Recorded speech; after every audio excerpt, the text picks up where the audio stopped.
like we are not in a bad place concerning that. If as you compared ask to me. where we were 10 years ago. We are not in a bad place. We are headed somewhere in that line.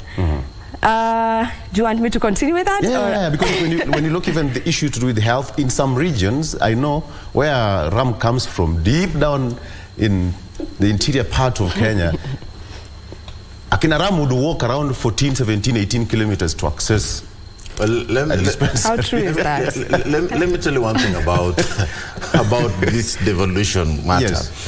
I'm glad that they are moving around the country, and it's going to be in Uasin Gishu. Years back, we also had Uasin Gishu County being the first county where Senate proceedings would take place. The Senate wanted Senate Mashinani. Senate Mashinani. Yes. They wanted to move from county to county, and yet again, Uasin Gishu is blessed to have this particular devolution conference. Now, has devolution helped? It has its hits and misses. When you talk about money, funding down to the counties, how far are we? We are still talking about what's it called, unpaid expenses. Wage bills and pending bills. Pending bills, they're still there. Well, let's talk about roads. When we talk about devolution, there are some places that still, to date, do not have good roads. I don't know how, the last time I went to, is it Kisii County or Nyamira County? There were some roads that were impassable. I personally could not, endure. And I'm wondering, what about those who stay there? What about health? For the record, do we have medical facilities down Mashinani? But I think that do they have drugs there? They don't. No. That is the truth. I think to some extent. To some extent, some things yes. I'm saying that in some places, they do not have sufficient drugs. You must move from one place and they refer you to another area. Now, that is what devolution is. We should have drugs spread across the board. But now, as I said, it has its hits and its misses. There are some areas that we still need to work on, but there are some areas where we need to give ourselves a pat on the shoulder. Credit should be given where it's due. Give to Caesar what is Caesar's. Exactly. I'm listening to Ram, and 10 years. Can you imagine a child born 10 years ago? So it's 10 years right now, that is in class 4. So it's work in progress, according to me. So devolution for me, I think it was the best thing that has ever happened to Kenya, because it has brought development closer to the people. It has brought leadership closer to the people. Remember, initially, people were just, if in your respective constituencies, you're only voting for your member of parliament and the president. And the president. And that was it, and probably councillors or something like that. Exactly. But right now, all the meetings were centralized in KCC. Yes, it has opened up, leadership within the counties. So for me, I think we're on the right track.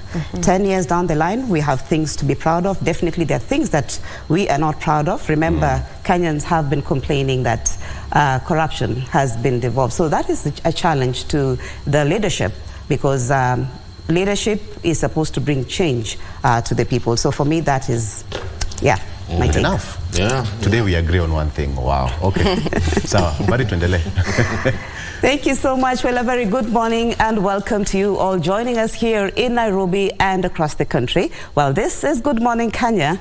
I'm Marie Yambo. Now, Azimio la Umoja One Kenya Coalition Party leader Raila Odinga confirms meeting with U.S. Senator Chris Coons in Kisumu County ahead of Kenya Kwanza Azimio bipartisan talks, which kicks off today at the Bomas of Kenya. Now, what does that portend for the talks? Well, among the opposition demands lowering of the high cost of living and electoral reforms. Of course, our team has set up at the Bomas of Kenya, and we'll be bringing you the full coverage of the talks. But first things first, in the news this morning, the lack of adequate savings in the country has forced the government to rely on external borrowing, with the National Social Security Fund, that is the NSSF, said to have only saved 350 billion shillings in the last 60 years. Details coming up.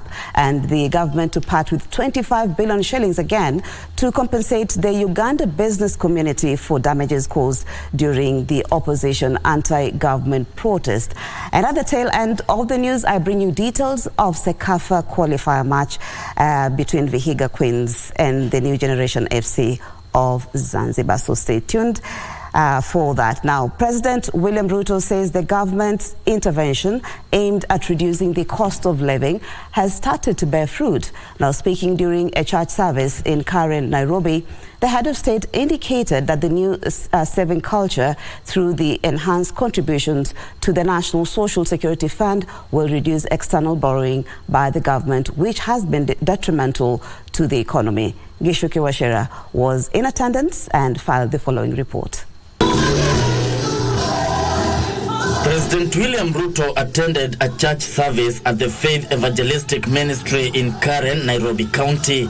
It is here he appraised the country on the state of economy and interventions his government has introduced to lower the high cost of living. Why are you pushing this housing agenda? What is these houses? Who told you we need a house? We all have houses. What is this? Good people, I have said it before, I will say it again in church. It wasn't so much about the houses. It was so much about the jobs for the young people of Kenya. We have never had a comprehensive program, deliberate, intentional, to create opportunities for the young people of Kenya to have a job, to have an income. The president noting the country had only saved 350 billion shillings in the last 60 years in the National Social Security Fund, and there was need to double the amount in the next 4 years. This, the president says, will reduce the country's external borrowing, which has crippled the economy. Part of the challenge we have of borrowing is because we do not have savings. Therefore, we go to borrow from others who have saved. The money we saved in NSSF, and Raymond would know, is about 350 billion shillings in the last 60 years. But because of the new formula that we have agreed and we have begun implementing the last 4 months, we are going to double that money, the 350 billion. We are going to double that money in 4 short years.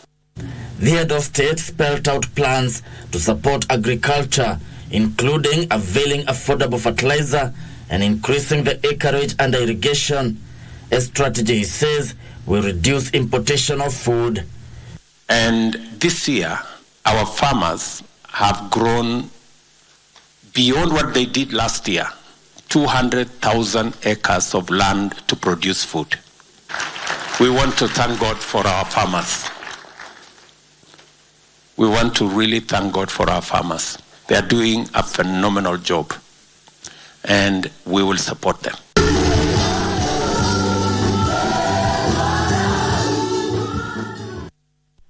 As will part with about 25 billion shillings to compensate the Uganda business community, which successfully sued the Kenyan government for damages caused during anti-government protests. This is according to the Prime Cabinet Secretary Musalia Mudavadi, who maintained that absolute denunciation of violence must form part of the bipartisan talks scheduled to begin today at the Bomas of Kenya. Musalia assuring Kenyans that the Kenya Kwanza Alliance is ready and willing to engage in dialogue with the opposition. Giverson Minor reports. Prime Cabinet Secretary Musalia Mudavadi on Sunday weighed in on the bipartisan talks ahead of the first formal sitting on Monday at the Bomas of Kenya. As one of the very clear resolutions that must come out of those talks is absolute denunciation of violence by any party in order to resolve political issues in our country. During a fundraiser at St. Monica Catholic Church in Kajiado County, Musalia committed Kenya Kwanza's readiness to negotiate with the Azimio la Umoja One Kenya coalition. The president himself had already sent a petition to the Speaker of the National Assembly to say that he would like that there be a formal office of the official opposition. Let us clean up the area around IBC. The Prime Cabinet Secretary cautioning the opposition to condemn violent protests, which are costly to taxpayers, as evident by a recent ruling by the High Court of Kenya. The judgment against the government of Kenya is a judgment, if you now include penalties and interest, of $185 million. In Kenyan shillings, at the exchange rate of 140 to the dollar, you are dealing with 25 billion Kenya shillings. Noting that the country was not in any political crisis, Musalia said that talks must remain within the legal framework. Kenya haiko kwa crisis. Ukitaka kuona crisis, enda Niger. Hapo ndio kuna crisis. Kenya has got a government. Kenya has got institutions. They are working. Musalia implored Kenyans to offer President William Ruto's administration adequate time to revive the economy. Give us some minor reporting. A section of leaders from Western Kenya allied to the Kenya Kwanza coalition have supported the ongoing bipartisan talks, terming them crucial in ensuring peace in the country. Led by National Assembly Speaker Moses Wetangula, the leaders emphasized the need for a tranquil environment for national progress. Zainab Said reports. Speaking at a funds drive in Musoli, Kakamega County, National Assembly Speaker Moses Wetangula said the bipartisan talks between the government and the opposition provide the peaceful environment that economic stability requires. Na wazungu wanasema, if you don't get the one you love the one you have. Kura ilipoisha, tukaenda kotini. Koti ikaamua. Tumekuwa na taharuki, tukakuwa na maandamano, tukaharibu mali, tukapoteza maisha. Sasa ni kushukuru upande zote mbili. Bipartisan talks, tumeweka viongozi wakuja pamoja ili waangalie ni nini inakera siasa ya nchi yetu. They hailed opposition leader Raila Odinga for halting the anti-government street protest and embracing dialogue. In Migori, Nyatike legislator Edick Anyanga also added his voice to the bipartisan talks debate, saying the agenda should not be about power sharing. We cannot waste our time anymore. We cannot waste our time. Let us rally behind William Samoei Ruto and Dr. Rigathi Gachagua. Even as the talks continue to elicit mixed reactions ahead of their commencement next week, religious leaders are calling on politicians from both coalitions to desist from sentiments that might lead to animosity. Government, together with all the politicians, is that let this team that has been chosen to handle the issue, let that team be left to be independent, because in this country, we need peace. In this country, we need harmony. In this country, and that is the only way we can even build our economy. We want to request that our leaders, both sides, to put aside their politics and then go on with the discussion. Let us reason together. No one knows everything, and all of us can assist to ensure that the country is stable, is peaceful, for we want peace.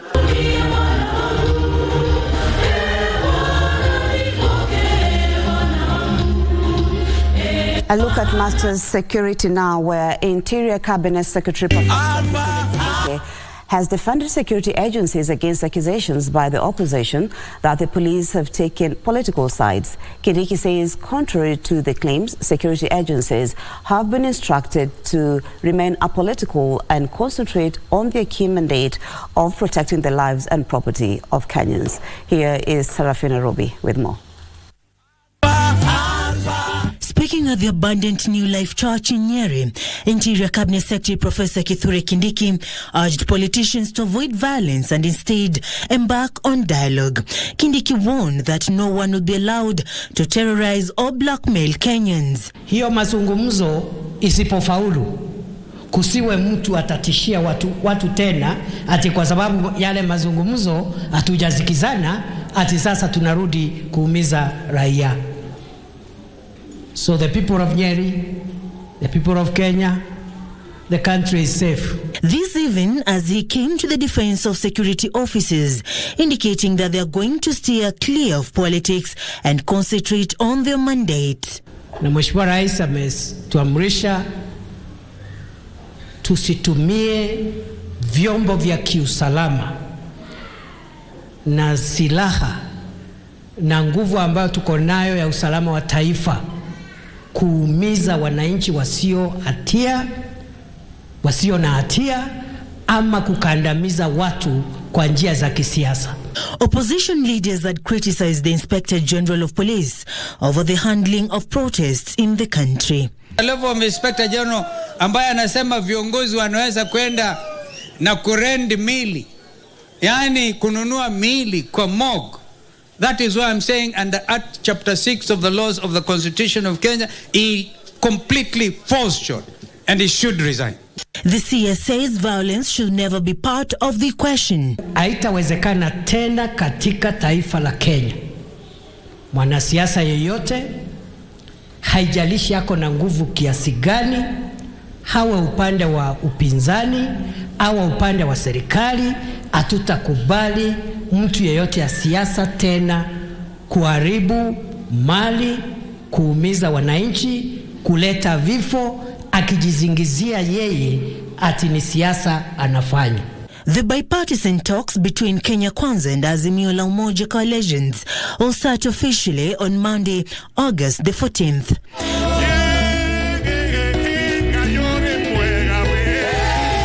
Sarafina Robi with that report. Now to matters education, where Deputy President Rigathi Gachagua says that proposed reforms in the education sector will re-engineer the learning environment to meet emerging socio-economic development demands of the country. Speaking on Sunday in Nandi County, Gachagua said the reforms will refocus and retool graduates from job seekers to job creators. Congratulations. The 41st graduation is also a time to celebrate the University of East African Marathon for the phenomenal socio-economic contribution it has made to the country and the continent since 1978. Speaking at the 41st graduation of the University of Eastern Africa Marathon, Deputy President Rigathi Gachagua said the Kenya Kwanza administration will continue to invest in education with a view of improving education standards. We are changing the model so that people, once you are given assistance, is full. Hakuna haja kusomesha mtoto umpatie bursary form 1, umwachilie form 2, hana then arudi nyumbani umeenda hasara. We have just refocused and changed the strategy of funding university education because there were many challenges. While supporting the university students, the DP said it has the financial support for those in dire need of assistance to benefit.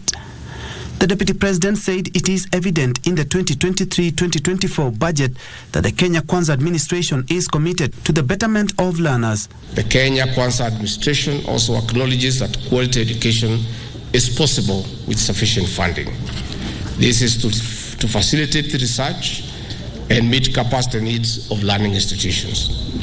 In our first budget of 2023-2024 financial year, we have allocated a record 628 billion Kenya shillings to the education sector.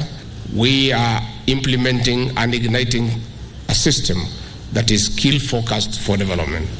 We are no longer going to graduate people to learn on the job. We want finished products to support the bottom-up economic transformation agenda.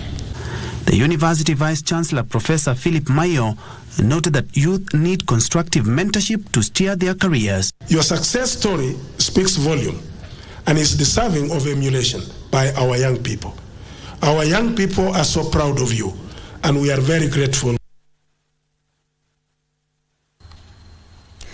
That report was by Ben Troinjoe. Residents of Beiri Ward in Murang'a County have been living in fear as they called on security operators to rescue them from the claws of a notorious criminal who has been terrorizing them for months. The locals decry the numerous attacks, including being robbed of their money, phones and electronic appliances. Some have been left nasty injuries inflicted on them during the robberies. Doreen Arange reports. This criminal has been causing residents of Mbiri Ward in Murang'a County sleepless nights. For months now, they live in constant fear.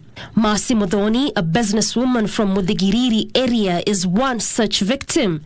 She narrates how the thug not only took off with her savings amounting to 50,000 Kenyan shillings, but also physically attacked her family, leaving her teenage son with severe cuts. Itisha pesa, simu, tukampea.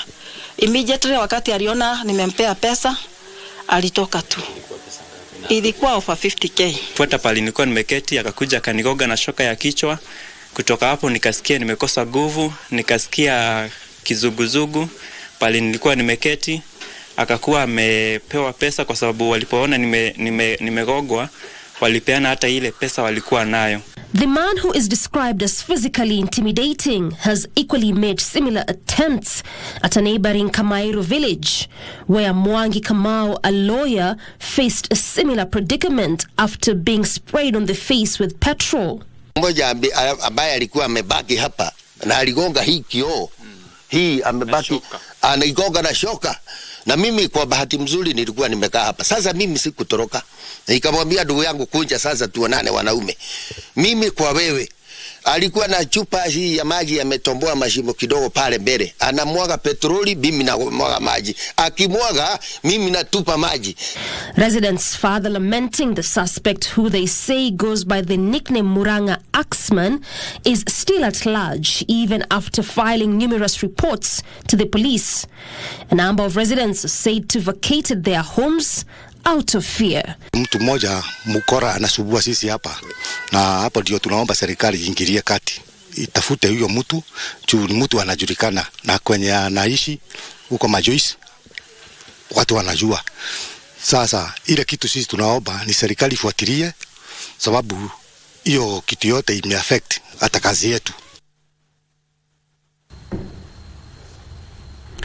The government has begun the installation of free public Wi-Fi at the newly launched multi-million Githurai market in Kiambu County.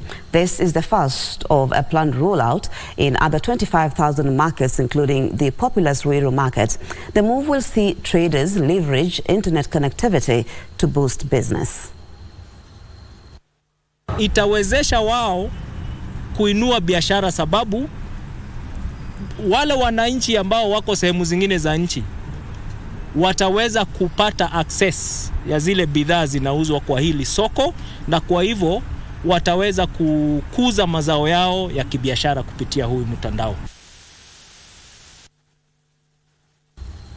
Let's look at sports now. Where Kenya Women Premier League champions, that is Vihiga Queens, started their CAF Women's Champions League CECAFA qualifiers with a resounding 3-1 victory against New Generation FC of Zanzibar in the Group B match played at Philip Omondi Stadium, Lugogo, that is in Kampala, Uganda. Their intentions.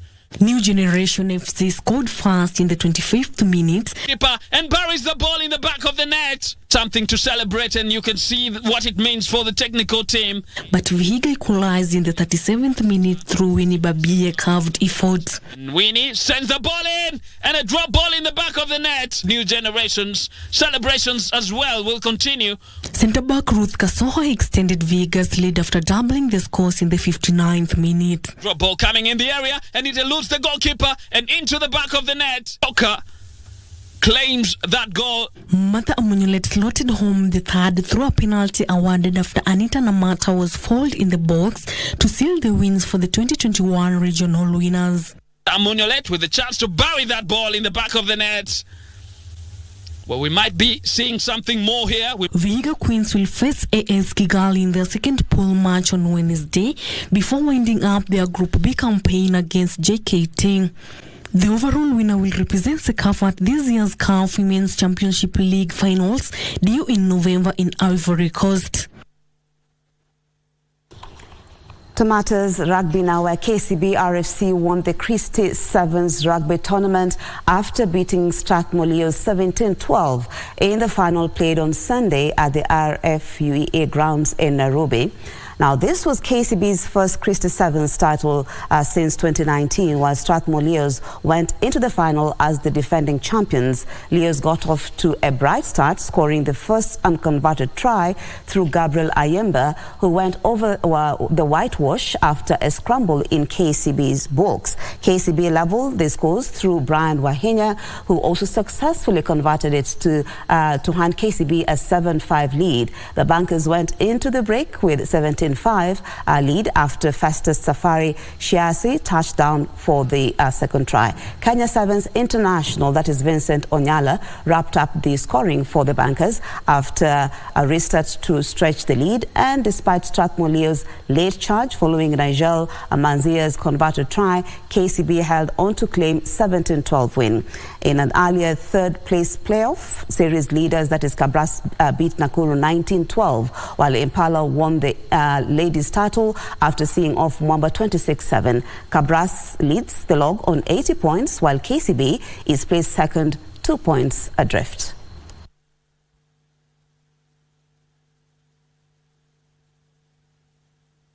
Osogo Secondary School from Bodalange defeated Teens of Hope FC from Nambale 1-0, that is, to win the men's Chapa Dimba na Safaricom title in Busia County finals. Meanwhile, Kigandole Queens humbled Chakol Queens 4-1 to bag the women's title. John Osongo Secondary School from Budalangi and Teens of Hope FC from Nambale treated fans to a thrilling football match in the Safaricom Chapadimba Busia County finals held at Otimong Primary Grounds in Nambale constituency. An early goal from Evans Siande in the 31st minute ensured John Osongo bagged the men's title.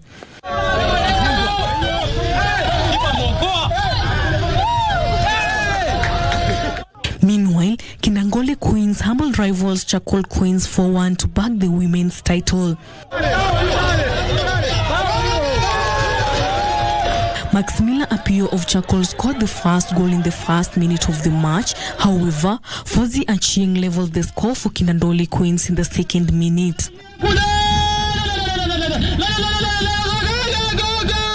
Sharon Akumu managed to break Kinandole's defense, scoring Chakol's Queen's second goal.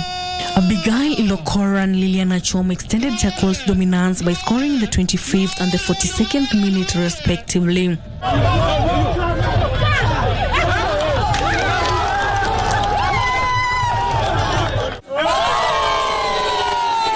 The winning teams were awarded 75,000 Kenya shillings cash prize, with the runners-up Kinandole and Teens of Hope pocketing 30,000 shillings each.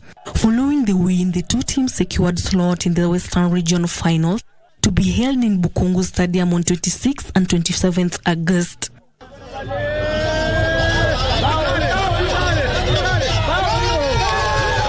Thank you, Sala Onyango, for that report. Now, home player Olaf Grothi emerged victorious of the 11th leg of the NCBA Golf Series at the Nyali Golf Club. Grothi, playing off handicap 3, carried an impressive round of 72 gross to claim overall title of the tournament played at the Par 71 golf course that had attracted over 180 golfers, including 6 juniors. Olaf Grothi finished the day 4 points better than fellow clubmate Muhammad Abakar, playing off handicap 6, who carried a round of 76 gross to claim the winner's position in the men's category, ahead of handicap 10 Jimmy Kingori, who ended the round with 77 gross. The margins were close as well in ladies category, which was won by Mary Kandu after she carried 82 gross, beating Trufena Oyalo on countback. Among the juniors, Elisa Jamal managed an impressive score of 78 gross to claim the title. Following the triumph, the 6 top golfers became the latest addition to list of players who have booked their slots to play the tournament finals set for December this year. In other categories, Mughal Akram and Pauline Gachara won the longest drive challenge among the men's and ladies respectively. Attention now shift to Kitale Golf Club for 12th leg of series scheduled next weekend.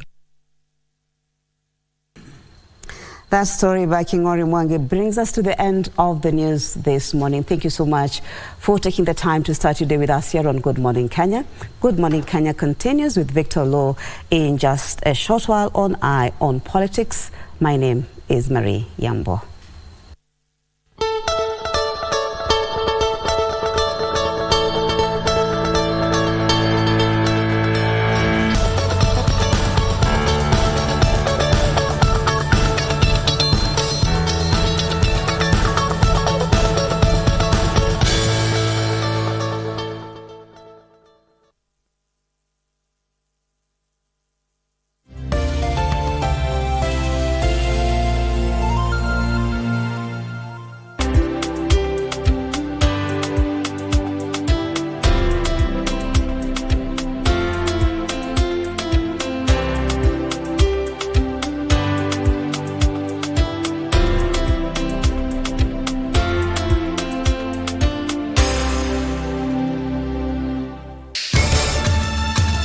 There are times when reason becomes unclear in the heart. Isabel Montalban will now convert paradise into a land of the wild. She knows her heart is true to one of the Oteros, but is not quite sure who of the three it is. In these wild lands, it is the rule of heart that is supreme. In wild lands. She hasn't just taken this title, she's absolutely obliterated the whole field.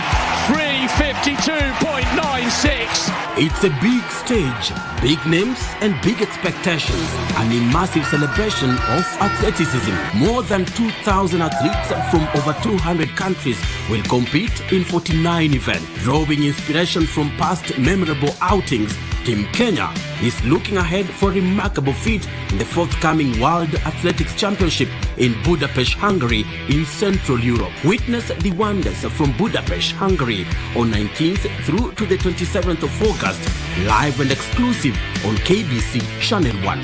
KBC Channel 1, the true sports partner. Vijana chapakazi wenye nguvu za ziada. My youth, uko na talent ya kusing, spoken word, kucompose jingles ama any other unexploited artistic talent. Gava through Ministry of Information, Communication and the Digital Economy na KBC sasa wamekama up na project ya kupromote usanii called Studio Mashinani. Hizi ni studios ziko grassroots and they are fitted with high quality state-of-the-art equipment where you can produce quality audio and video music content for free. What's more, wanaoffer mentorship na talanta yako itakuwa promoted on KBC Channel 1 TV, Y254 na radio stations za KBC. Tembelea Studio Mashinani huko Comarox, Langata, Sauti House Mombasa, Kirwara huko Gatanga, Kitui next to Manyanyoni Chiefs Camp na Kisumu City wako hapo KBC station. Usilalie talent. This is your chance to commercialize and popularize your talent through Studio Mashinani. Isipokuwa ni vile ningekuombea Mungu tu. Uoe mapacha, yani uoe mabibi wawili, mapacha. Unaona kana nyanyake. Okay, nasema hizo nyanya unakatakata. Sasa utasikache kwa sababu utaki kunikamata. Ndio napendanga sana ukijibu hiyo ya marhaba. Unaijibiki kama ni Jacoba. Sasa wewe ndio cut. Uliwa na kasichana kadogo tu kamekucha kanachinda manager. Mama kayake ambao watu waoze choo. Watu waokote kuni. Sunde. Wewe. Sikia vibaya na huko. Every Monday evening, we take you back where the action happened live. We'll let you know what you missed, even if you were present. And our goal is to continue supporting our own.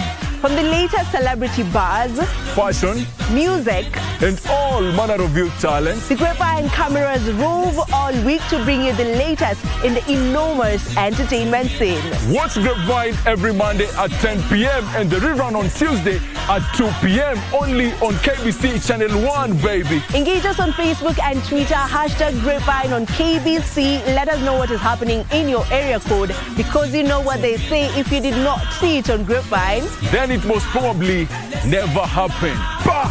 Ain't nobody gotta tell you what you gotta do.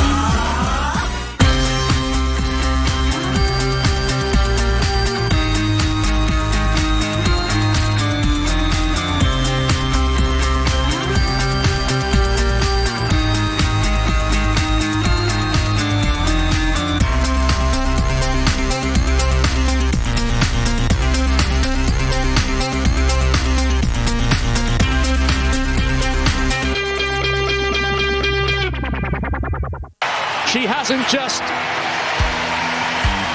taken this title, she's absolutely obliterated the whole field.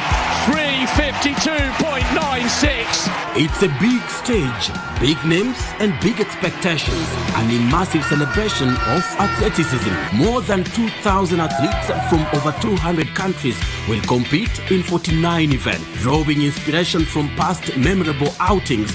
Team Kenya is looking ahead for a remarkable feat in the forthcoming World Athletics Championship in Budapest, Hungary, in Central Europe. Witness the wonders from Budapest, Hungary on 19th through to the 27th of August, live and exclusive on KBC Channel 1.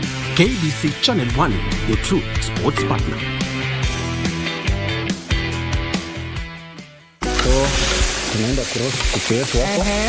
What's in your kitchen? A show that celebrates Kenyan and African dishes. Rusha. Wait. Be careful. Yes, because I've seen some fire jump there. That is called flambéing. Flambéing. So tukiona moto tujue ni flambéing. Crushed methi seeds. Kila siku soma kitu mpya. Mchele yetu iko sawa. Hii iko sawa. Tumalize sasa ni kwenda tukule. Napima. Hii ni chakula mzuri sana. Nzito kabisa. Salivate this delicious meal on your screen while taking notes for the recipe. Don't miss What's in Your Kitchen on KBC.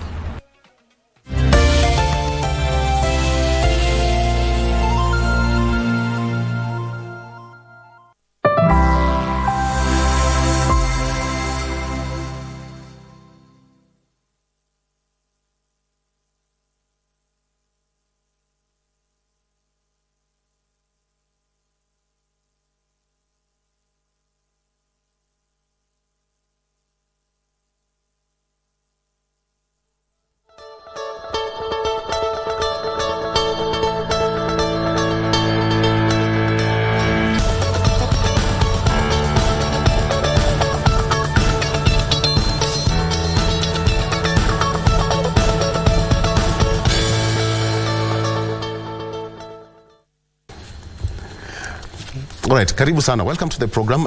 It's 8 minutes past 7 a.m. Time for us to get into the political segment of this show, your favorite segment, that is Eye on Politics. My guests are already in studio. I have got Churchill Sauke, who is a governance and policy analyst, already in studio, as well as Francis Mungagi, who is the Deputy Governor of Machakos County. Gentlemen, up and early, good morning. Good morning. Let me start with you, Churchill. Did you go to church over the weekend? Oh, yes, I did. Yeah, we have to connect with our Mecca. I remember when we were young, we were being asked, Pastor Lesema Nini Leo, just to test whether you were so attentive in church or something. But I hope you had a good one, though. Yeah. DG, how is our neighboring county? Very well.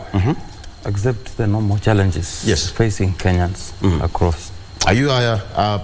And I also went to several churches yesterday. Yes. Okay. You'll tell us more on that. And remember, devolution starts tomorrow? True. You must be so happy about that. Yes. Okay. And optimistic at the same time. Right. Yes. We'll talk about that. But later on, let me take you through the traffic situation in 1 minute, beginning right now. Let me take you through the traffic situation in the city. Let me start with Nairobi, first of all. So far, so good. It looks okay because it's just a few minutes past 7 a.m. So better part of the city center still looking good. The major road, which is Thika Superhighway, is already a mess, beginning all the way from Survey coming to Kenya Utalii Hotel down to Muthaiga Square there, bumper to bumper. That crosses over to Muthaiga Golf Club. That is along Kiambu Road, all stretching, and very shortly it will reach at the DCI headquarters. But joining Thika Road, it's moving until you get to around Pangani. It moves very well until you get to Globe Roundabout and ultimately into the CBD. The bit coming into the CBD from Western Circuit, that is Westlands, that direction, also moving well. ABC Place coming all the way to Westlands, Roundabout coming, but there's a bit of some gridlock around the Museum interchange. Now that is the only interchange that is, perhaps this is the one joining, yes, from the exit at the toll station there As you head towards Thika Road, that's where the traffic is all about. But apart from that, moving into the CBD, moving pretty well. Of course, outbound towards Mombasa Road and inbound city center, moving well. So if you're coming all the way from Cabanas using Mombasa Road, you are free to come to the CBD. Ngong Road, looking pretty well. Nothing much to worry about at this particular hour. Let me talk to those people who are coming all those sides of Eastlands. The Makadara, that's Jogoo Road is moving pretty well. The only problem is around Makadara, but you move towards ACK St. Peter's down there, coming towards City Stadium is a bumper to bumper, but after that coming to around Marikiti there, also moving pretty well. So that is the situation in the CBD. If you want to come to the city, come running if you can. Okay, Mombasa ikoaje? Nyali Road, so far so good. A bit of some traffic hapa karibu Kengeleni, but after that, it's moving very well past Nyali New Bridge, New Nyali Bridge down there, coming into the Masai Mombasa city center, joining Rodalangala Road there, coming to the CBD. Kila kitu iko shwari. The problem is around the Likoni ferry crossing channel there. That is where the problem is. So you have to be patient, watu wa Mombasa, because you have to wait for the ferry from both sides to cross you over. And finally, let's head over to Kisumu City. Moving very well. All the way from Riat Hills, moving from, that is Kakamega Road, coming down into the CBD, all okay. Kondele roundabout, joining the city center, Kisumu, looking great. How about outbound, inbound towards Ahero, Chinoyo, that side? So far, so good. So at Kisumu, you have a moment to go to work. I'll take you through the front page of international news, but that will come shortly. Let me start with our local dailies. Starting with the Standard newspaper. Standard newspaper, on the front page, U.S. hand in Ruto-Raila talks. U.S. hand in Ruto-Raila talks. Delaware Senator Chris Coons, who has been involved in Kenya's political situation, met opposition leader Raila Odinga and is set to meet President William Ruto today as United States seeks lasting stability of its key regional ally. That is on the front page of the Standard newspaper. And then still on the front page, 10-year wait to hit revenue targets. This is all about devolution. Money matters. Of course, there has been some mind-boggling figures here. Money generated by counties in 2014-2015 stood at 33 billion shillings. Amount counties targeted to raise in 2015-2016 was 50 billion shillings. Amount collected in 2018-2019 in the 2019-2020 financial year, county governments generated 35 billion shillings, which represent around 65.2% of their set annual target of 54.9 billion. But the amount collected was 40 billion. That is in the year 2018-2019. The figure continues to go there. And lastly, Control of Budget report that these 9 months of 2022-2023, counties raised a total of 28.7 billion shillings from own source revenue, which was a decline compared to 27.09 billion shillings generated in a similar period the previous financial year. This is going to be forming part of the discussion as the devolution conference begins tomorrow in Uasin Gishu County. Perhaps I should just start with the DJ. It's so close to your heart. There's an increase, a decline in revenue collection, on-source revenue collection in the counties. What do you make of this? Maybe economic challenges. Right. Or sometimes it can also be as a result of many factors. Counties unable to collect revenue as it is required. Also, there is an issue of creativity and innovation in terms of coming up with various sources to increase the revenue.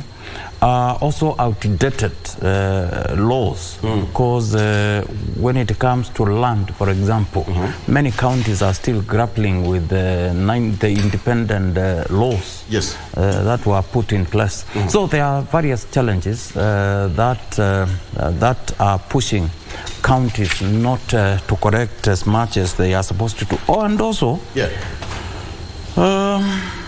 The capacity and the capability. Some counties, or rather many counties, could not be able to collect because of lack of capacity, lack of maybe the qualified personnel. Yeah. There is also the issue of leadership, management. Now, if you don't know what you are doing, or rather you are elected as a populist politician, and you are just heading there, maybe you are unable to put down policies, strategies that can lead to more revenue collection. There is also, lastly, the question of corruption in some cases. If you go by reports, particularly from the Senate, there's a lot of corruption around there. Yeah. There's a lot. So there are various challenges that hinder our counties from collecting what they are supposed to do. Yeah. Yes. Okay. Churchill, it's 10 years down the line, and What's English is also blessed to be hosting this. But, you know, the hits and misses, we discussed this last week, but now that it's now drawing closer and closer to the function, perhaps Kenya should be clapping at the milestone that we've achieved so far, 10 years down the line. Yeah, I think to be fair, it is important to appreciate that 10 years down the line we have somehow achieved certain gains of evolution. If you look at pre-devolution, there are certain areas in this country that could not be able to achieve even some very basic services. And today you can be able to see some infrastructural growth in certain grassroots levels in different parts of this country. And so we must appreciate that there are certain, even just transfer of money.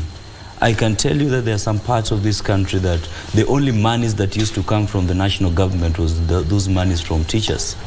And today you can see that people can be able to talk about some finances getting into the local communities, and you are seeing bungalows being built, whether they are being built from corrupt money from the counties. It is irrespective. It is important for us to see the better devil. All right.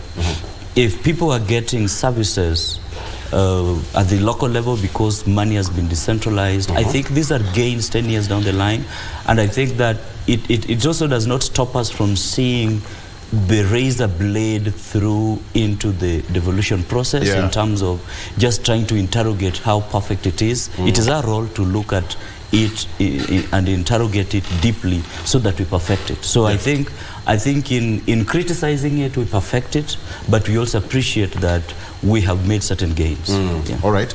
Gabriel Kagombe, Member of Parliament, Gatundu South. Mheshimiwa, karibu sana to the show. Asante sana. We are starting with something close to our hearts. I mean, Devolution Conference begins tomorrow, and that's forming part of our discussion here this morning. 10 years down the line, Kenya's really fought for it, you can imagine. At a time like this, 10 years ago, many counties are still grappling with collecting some, the revenue, on-source revenue collection, the national government also chipping in. But what are some of the hits and misses from your own perspective? First of all, devolution is something to be applauded. It was the most welcome idea. Yeah. And I like what my colleague just said, that when I drive into Nyandarua and I find, some development, some flats, some proper housing units, that is, whether it's from private money, is because people know that they're going to house some people. The investors know that they're going to house people, and that's how they build them. So, first of all, devolution is a most welcome idea. When it comes to revenue collection, Victor, we have had a culture of not paying taxes. And I would understand, because probably we have also had a culture of corruption. So people are afraid. When I hear people afraid to pay taxes, I know where they're coming from. But when there's accountability of money that has been paid, has been collected from people, then people voluntarily want to pay taxes. And it is not a small journey. It's a long journey that we've come. It's a long journey that we've come from 2002 when President Kibaki took power. And he said to lipe ushuru tujitegemee. So the only thing that I find in revenue, also collection of revenue within counties, is probably we need to use ICT better. We need to automate systems. And we also need to be, we need to be candid with our people. When you know that you're going to spend money properly, you have no fear to impose proper taxes and to impose proper, tax regime. But while we're still doing it, we must know that tax systems and tax infrastructure must be guided by investments. You must be guided by manufacturing. It must be guided by production. So every county must think of itself and know what its forte is, what it's strong with, because the county that has tourism, for example, a county like Narok, is very different from a county like Nyandara. I mean, so, we must think about where we are strong and then make our tax infrastructure reflect the kind of production that counties are able to do. When you have an agricultural county, you must enable people to do value addition so that you create your tax infrastructure around that. So, and I think that is where devolution and our devolved governments have not been really able to maximize on their strong areas. And we still need to think about that because when we are talking about a country developing, and we're saying that, and I know you saw when you're doing the Finance Act, and we're saying that we need to improve, production in this country. And we say, for instance, we started with the very basic things. We started with things like furniture. We started with things like fish. We said no, we must stop importation of such by creating a tax infrastructure that discourages it. So even counties must start thinking like that and saying, if we are the county of Kisumu and we do fishing here, we make a tax infrastructure that allows and enables fishing and probably allows people to even come and invest better in better ways of fishing. Now that calls for counties to start realizing their strengths. In their revenue collection, in their capabilities. Probably when you go to an example of Kisumu and the counties surrounding the lake, or even they find their strength and capitalize on that. I think that should form a part of the discussion. Victor, I saw a county like Laikipia some years back in the news that they have produced some contraption of sorts in the name of a motor vehicle, And I said, this is a county that some of those things requires policy framework. I said, this is a county that produces sisal, for instance, without much trouble. If we had taken our investments to aside, you say you probably have a textile industry, or you're able to produce cotton, produce sisal and process it, and it would be different. So we must start thinking about our strengths as counties and investing in them, and then after that creating a tax infrastructure around it after we have given incentive to investors. Okay. All right, let me take you through the front page of the Star newspaper. Dialogue, something quite almost similar to what we have on the Standard newspaper here. Dialogue, Raila Ruto meets US Senator. That is in August last year. Kunz engaged in shuttle diplomacy between the duo to unlock the stalemate over the outcome of the polls. He's back again. The American politician believed to have played a key role in the 2018 handshake is again on a mission to end hostilities between Kenya Kwanza and Azimio. Now, Delaware Senator Chris Andrew Kunz on Sunday met Azimio leader Raila Odinga, and is also expected to meet President William Ruto as the Kenya Kwanza Azimio talks enter the second week at the Bomas of Kenya. We'll be taking a look at that And finally, on the front page of the Daily Nation, business of war. This is completely different. Business of war. 12 years of costly battle. After more than a decade of Kenya Defence Forces involvement in Somalia, a total of 52 billion shillings has been spent on procuring weapons, combat equipment, and equipping troops. But has the military intervention achieved its goals? That is the big question here. 52 billion shillings spent from up to the end of 2022, over 52 billion shillings spent on procuring weapons, etc., etc. And still on the front page of the Daily Nation, Kindiki warns Raila on protest. The Interior CS Kithure Kindiki has warned Azimio La Umoja leader Raila Odinga against threatening to resume protest if the planned talks at the Bomas of Kenya do not go their way. He urged the opposition to allow dialogue to continue peacefully and accept the outcome. Very quickly, allow me to take you through the front page of the BBC here. That is on the front page of the BBC. The deathly silence of Maui's wildfire sirens. That is on the front page of the BBC. That is when a fire hurricane hit Maui's sirens over sounded. That is what is on the front page of the BBC. So that is what is there. How about France 24? Live, Niger, Junta says that they will prosecute President Bazoum for quote-unquote high treason.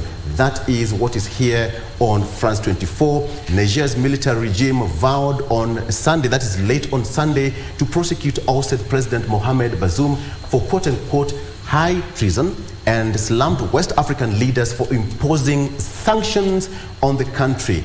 At the same time, ECOWAS has also approved the deployment of a quote-unquote standby force to restore situational order in Niger as soon as possible, but remains committed to finding a diplomatic solution to the crisis. That is what is happening across our borders. And so far, 6 Niger soldiers, 10 suspected jihadists killed in fighting.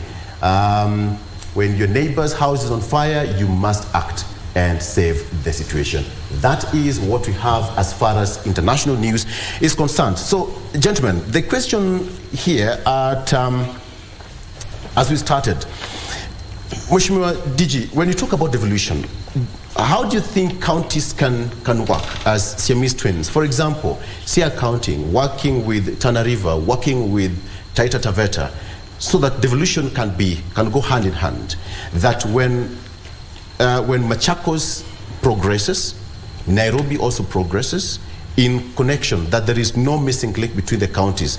We move as a team, moving to the next phase of the decade. Thank you. A number of things. One, I think our counties, first and foremost, should do a proper analysis of themselves. What is this one county is good at that can be focused on? Then on that focus, you also bring in the issue of innovation and creativity. We need to think of our counties as centers of innovation, growth, and creativity. If we promote creativity at that level, chances are high many counties will go far. Now, there is something they call, I think it's in marketing, they call this when you produce in large scale.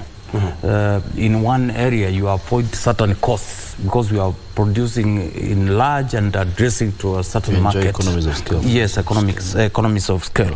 Now, in this case, if, for example, Machakos can have a strength in one item, in one service, it means Kitui can now concentrate on something else, the neighboring county, and then they form an economic bloc that is going to benefit as a whole that region. I also think we have had also a challenge that we need also to bring up. You know, as we celebrate 10 years of devolution, it is on record that I think successive administrations, particularly at the national level, have not been serious with the devolution. Why am I saying this? So many services were devolved to our counties. But you find resources remained in Nairobi. How do you expect the county leadership to function? How do we expect counties to be centers of innovation and creativity when you are holding funds at the central level? So I am optimistic because I know the new administration, as we have met severally, and there is a very strong commitment that the functions that were devolved, funds will follow. And it is last week a government-led agency revealed to the country that then the national government is holding almost over 272 billion worth of functions that are supposed to be to have gone to counties. So in this case, whatever we are saying, counties have this strength, can do this, there is also the issue of resources. When you are holding those resources and you are just there dreaming as the county leadership, there is very little you can do because you need these resources to advance that agenda and to make our counts. You know, if today Kiambu, for example, or Kajiado becomes a center of one known item, or rather one known service, chances are high that count is not only the one which is progressing, but the entire country. Okay, let's take a break. When you come back, I just wanted to pick it from there, DJ, so that we get it right. And do Wananchi also understand their role to enhance devolution? Being the voter, you are given the mantle, but as a common Wananchi, do we really understand what devolution is all about? Let's talk about that much and more when you come back after this break. Stay with us.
Shamsa mke wa Zito. Zito linambia kuwa hana mke, mimi sitaki kujua. Kiza Jamal. Shamsa is my wife. Achana naye, sawa? Zito wako. Kufa kuzikana. Zuri. Zuri umefanya Zuri.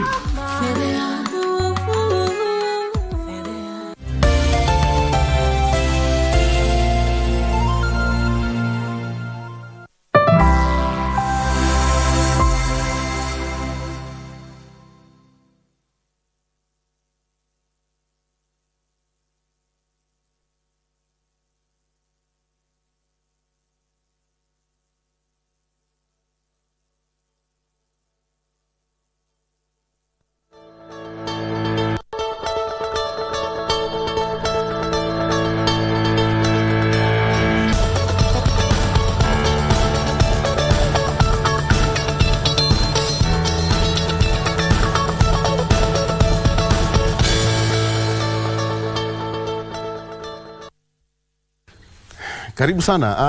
Okay, so let's start from where we left.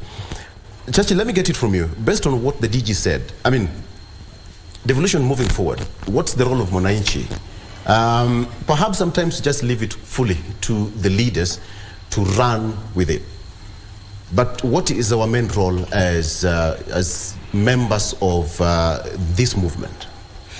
Thanks, Victor. I think before I answer the issue of the role of Mwananchi, it's important for us to underscore something about the need to find a middle ground between the centralism, you know, the belief of centralism and the belief of devolution. There is still a little bit of tug of war in terms of, and I think this is one of the things that is bringing what DG was talking about, you know, issues around holding of funds and things like that. You know, there are people, and this is not just about regimes, there are people who still believe in services being centralized. And there's no keenness in decentralization of some of these resources. And you might find that more frustrations of counties is likely to trigger more centralism of these resources.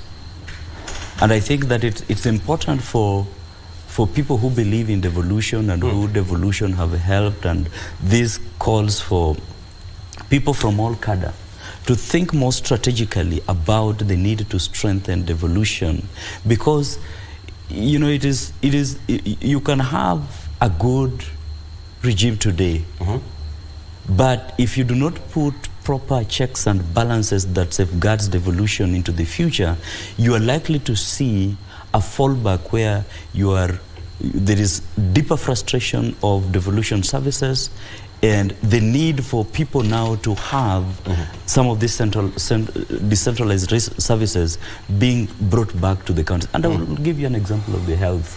For example, you know, health was one of the services that was devolved, especially health services. And you can see that there is some sort of an attempt to bring it back into the national level, because of the frustrations that are happening of it being devolved. What is being seen is that the counties are not handling health well. But is that really the case? It's not necessarily. It could be that they are not being provided with the right resources to manage health effectively at the devolved level. It could be deliberate. So that's exactly what I'm talking about. Yeah. It could be a deliberate attempt to centralize holistically health, because you see, health, for example, was the only part that was left for the national government is regulation policy, but health services was for the counties. So it's important for us to look at it more strategically and more independently beyond regimes and sustainably, so that we can be able to sustain devolution, you know, to generations. The role of the public, as you had said, is pretty clear. You know, one of it is to ensure that the DG that we get is as competent as Mheshimiwa here. You know, we get competent leaders, we get competent governors who can be able to handle take our counties to greater levels. We also need to understand our role beyond just elections. What is our role in issues around budgeting, public participation, in ensuring that we engage in policy advocation of policy directions? Because you see, everything before a county does, there is always public participation, which has been provided for in the Constitution. How much is the public involved?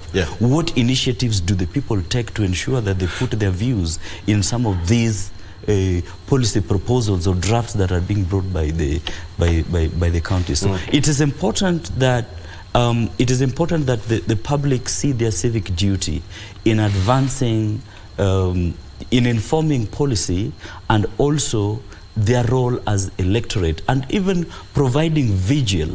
You know, there is a lot of work being done by civil society organizations in trying to build the capacity of the public to promote social accountability in the counties. How much are they actively participating in this? And so I think when I look at it from a civic perspective, where we see we make the public to see their civic duty in providing oversight, all right, in ensuring that proper leaders are in power, in ensuring that, you know, they well understand what the counties do. Then they will end up now being in a position where they are not just seeing the county there and us here, but being part of the counties. There is no gap. Exactly. But when you look at it, Gabriel, do you think Parliament also plays a key role? Much as there are some functions still not fully devolved, the national government still holds a bit of some functions. What is the role of Parliament in fast-tracking some of these functions to fully go into the counties? Because as Mheshimiwa would say, they would really want to have full control of these functions. But a bit of still is still remaining with the national government. Where is the national government or Parliament coming in to unlock the stalemate? First, we have the two houses of Parliament. Yes. And of course, Senate is a house that has more to do with the devolution. But that said, there are some issues that I find a bit still confused. Because as he says, as Churchill says, even the public does not understand. For example, when you talk about health, if you're talking about Gatundu Hospital and there's a problem in Gatundu Hospital, the Mwananchi doesn't know that this is a devolved function. And Mwananchi just knows that the Member of Parliament for that area needs to address the issue of health. And when there is a challenge, you will hear more often than not people referring to the Member of Parliament. But devolution is also something that that will take some time to be, government is an elephant. Moves very slowly, turns in a very slow, pace.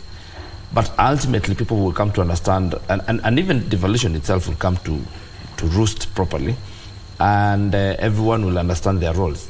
We have some challenges, for example, with education. You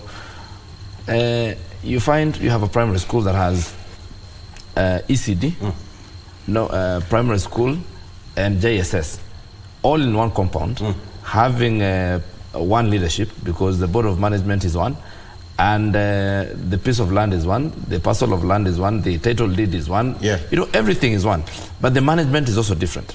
So I think there are also some things that we probably would want to legislate better. I have, for instance, seen in my county some issues where the governor says that we want the ECD to be, we want to run ECD properly, and we even want to open a bank account and everything. Then the primary school head teacher says, no, I'm not going to give you a title deed or the certificate for the registration of the school to go and open a bank account and such things, So I still feel that Parliament has more legislation to do regarding devolution as a whole, so that we allocate roles to different arms of government or to different devolved units, depending on how we find ourselves. Because you see, we must also accept that we had never been here before, so some of this, we found ourselves in the deep end, and therefore we have legislation that we need to do. But this has to come from a recommendation from governors and the county governments and Mheshimiwa here and his colleagues, and they look at things and tell us, we think we need better legislation on this side. Which I believe you've done, probably in your caucus. And so where's the bottleneck, where the problem is? Because you'll push it to the national government, to the National Assembly, but have you put forward your recommendations? There is something in international relations they call interests. When a while ago I served as a member of Parliament, I looked at the counties as a nuisance. I thought I was having the same thing. I'm not blaming anyone holding those services or those funds. I was thinking I should be doing everything. But the time has come. We need to look at the country and say we need to develop. And we need to move away from 1965 central-led policy that ensured it is only where you get more, you invest more. Now, what is happening at the moment is there's something Mheshimiwa is not telling you. You would wish to take a water project to his constituency, he would wish to take an hospital separately from what the county government of Kiambu is doing. He would wish to champion so that he is seen. You know what DG is misled. You see, he thinks I would want to take his water project. I am the one who gives water to Nairobi and I mean, he has no forests, he has no mountains, he has no rivers. Are you trying to threaten us? You're trying to threaten us. The thing is, much more. That if we don't talk to you nicely, then we are going to starve. You must talk to us so that we get water. I mean, the point I'm putting across, I'm not necessarily referring to Mwashima here, but I'm saying as members of parliament, we could caucus and talk and see, because if the county government comes and says, oh, these default functions, they are functions that are pro the population. If you are talking about water, you are talking about village roads, you are talking about hospitals, that is something that is touching Mwananchi at the grassroots level. So if counties are empowered financially, there is a thinking that, hey, they will do everything and I will be seen like I've not done anything at the end of my term. That is the only threat we have for devolution. Number two, there is something that is institutional, and I think that could be the problem with the framers of our constitution. The way I've seen it, I stand to be corrected. You know, we have a house, we have a chamber called Senate, and we have National Assembly. At Council of Governors, we concentrate more on engaging Senate. But there is something that is never overemphasized. Senate cannot discuss any single money bill. They are just there talking. They cannot discuss anything on money. 100% that is National Assembly. So when you are told you have a house that is custodian of devolution, yet it cannot engage effectively on the issue touching on the money, what are we saying? So that's the question, because when I ask Gabriel the question of National Assembly, there is something I will tell you. To the Senate. If you are not discussing about money, even at county level, you are a lesser being, I will tell you. Even in your house today, if as the head of that family you cannot provide, it is somebody else who is providing, I can tell you, you do not have that power, and it is in African. You need to have resources. And that's why we champion, let's have resources within the county, so that when citizens, when selectorates, when voters go to the county government offices, they can access these services. So in this case, that is another major challenge, because what we are discussing in the Senate, in terms of monies, the National Assembly is just watching, because they know they have the final say, and go to court. The law is very clear. Anything money matters, as far as laws are concerned, that is 100% National Assembly. Yet we don't seem like we are engaging them enough at the council governors level. So in this case, I think going forward, to strengthen devolution, and as we celebrate many milestones that has been meant by devolution since it came to being, I think it is also very important we look at how do we address this matter of financing devolution in this country, and we bring in the National Assembly, because that is where it matters. That is where it matters. Churchill, when we listen to that, the two houses have always had that a bit of some not so good relationship, quote unquote, which is the bigger house, the smaller house, the most superior. But when I ask Gabriel the question of now, where does the National Assembly come in to fast track devolution and probably just to unlock the chain and fully hand over some of these functions to the county government, he tossed it over to the Senate. Now, Mheshimiwa is saying that, Senate has a particular role, but when it comes to certain functions and debate, it goes back to the National Assembly. We'll have to bear with this for a very long time. I think it's because, you see, when you look at the role of the National Assembly, it's very broad, because they sort of oversight the monies that go to the county through, you know, they are able to, you know, once the CRA is able to develop this, the amount of money that should go to the counties, it's the National Assembly. It goes through the Senate, and the National Assembly is the one that approves it holistically. But then the detail of the amount, the monies that is expended at the national level is entirely in the hands of the National Assembly. And so, you know, maybe what the DG is worried about is, and I think not the DG but the governors, is that based on past tussles that have been between the Senate and the National Assembly, in terms of how much money the revenue allocation bill has always been a big war between the two houses. And you will always find that the National Assembly has got a stronger say on it, because they will determine how much, they're the ones who determine how much money does the national government spends. So if the CRA, based on their schedules that they always have after every 5 years, determines that this XYZ is the amount that we should allocate to the counties, the National Assembly must approve it. All right? Then once it is approved is when it's brought back. That's now the money that the Senate now has control over, to oversight through into the counties. DG is not so happy about that statement. So ideally, it's a proposal.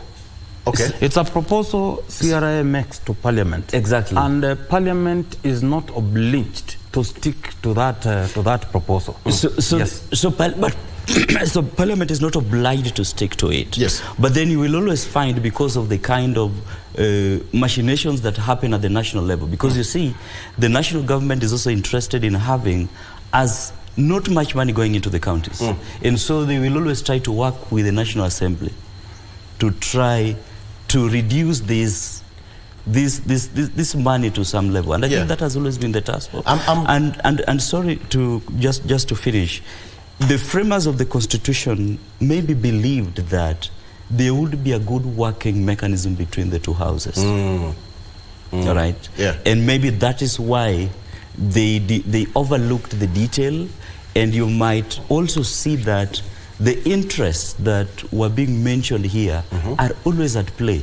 They'll never come on the fore, but they are always at play on the underground in terms of who is going to be in charge of, because you see, once this money has been disbursed, either to the counties or either to the national government, I mean, the interests are always key to politicians. Yeah, because when you look at what the governors always talk about, the Senate will do their oversight role to the counties. But, Gabriel, the question of now the Senate and the National Assembly, when you hear the two gentlemen speak, it seems a certain role has to be given to the Senate. If the issue of appropriation of the funds, if the Senate has to be given that role to oversight, then don't you think that role also to appropriate money to the county should also go to the Senate, so that they have got one stream of communication between the counties and the Senate? You must look at this thing from a perspective of counties being units or user units. Because when you're talking about the management of the consolidated fund, we cannot have two centers of managing that fund, because you're going to create now confusion. The role of Senate is to oversee the devolved units. What has been given by the National Assembly? Yes. Okay. But the role of appropriating, managing the consolidated fund completely, whether it is to the counties, whether it is to the ministries, whether it is to sagas, it is purely the mandate of the National Assembly. And that is the only way you're able to create sanity within the management. Because you see, we also have issues of appropriation. We also have issues of the oversight of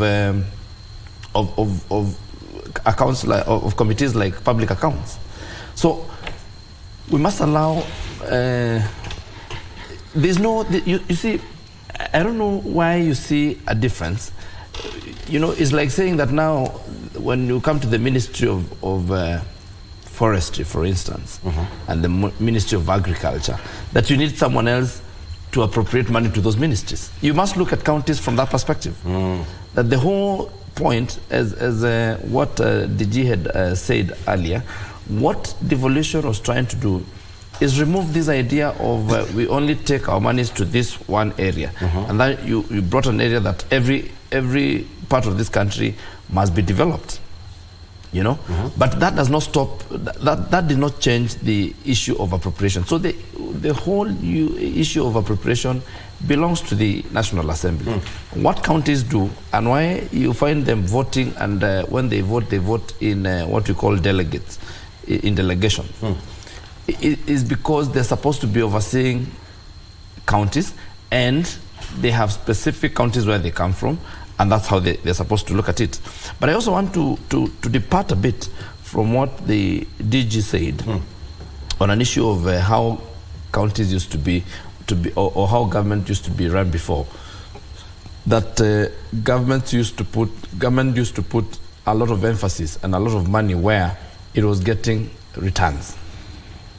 We must be careful not to invest where we will never reap, because this is government money, this is public funds, and must be used properly. Even when we say that now we devolve and every county must receive its fair share, even that county now must be careful to make sure that it maximizes its resources to where it can get more resources and to where it can help its people better. You know, because we must look at counties from a perspective of their going concerns also, and we must look at their future and see, and we must look at them as businesses.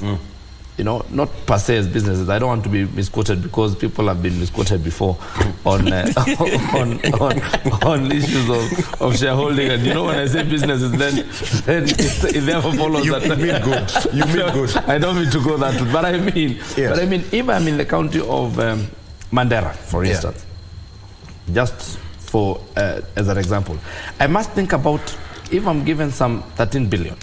I must think of how I will use this money so that it can help these people even tomorrow. I must invest it in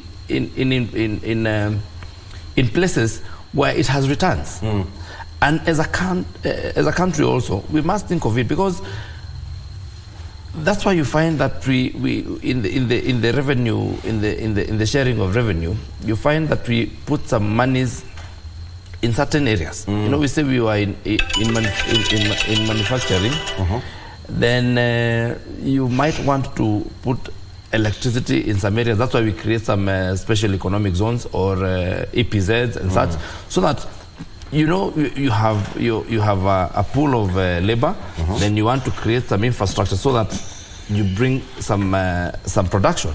So counties must also think like that. We just don't spend money because we have it and it's public money. We must think of counties as going concerns.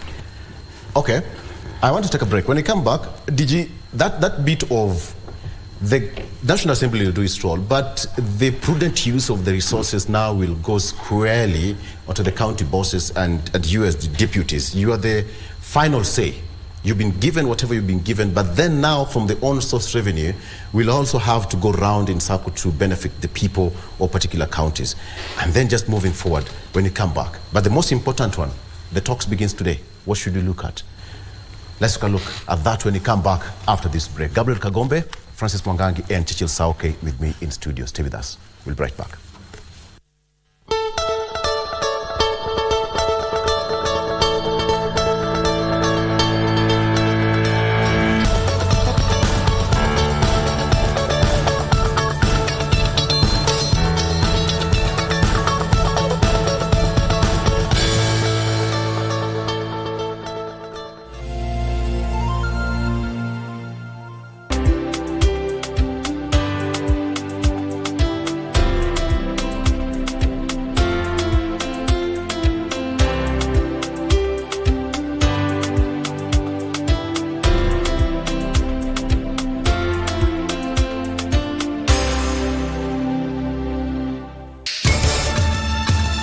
There are times when reason becomes unclear in the heart.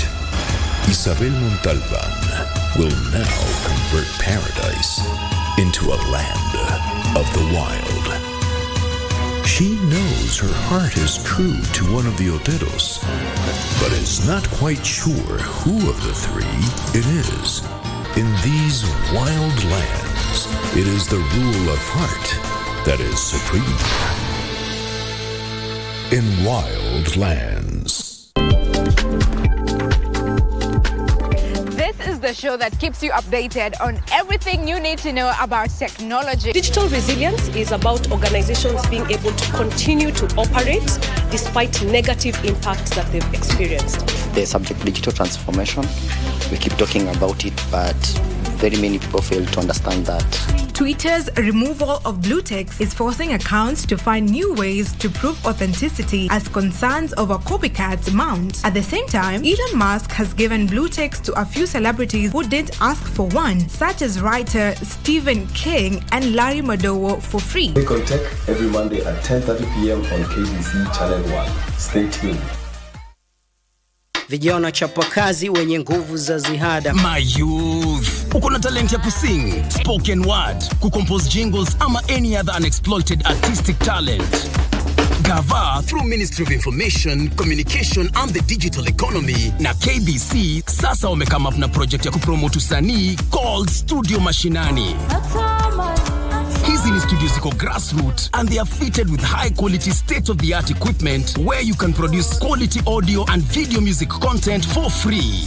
What's more, wanaoffer mentorship na talanta yako itakuwa promoted on KBC Channel 1 TV, Y254 na radio stations za KBC. Tembelea Studio Mashinani huko Comarox, Langata, Sauti House Mombasa, Kirwara huko Gatanga, Kitui next to Manyanyoni Chiefs Camp na Kisumu City wako hapo KBC station.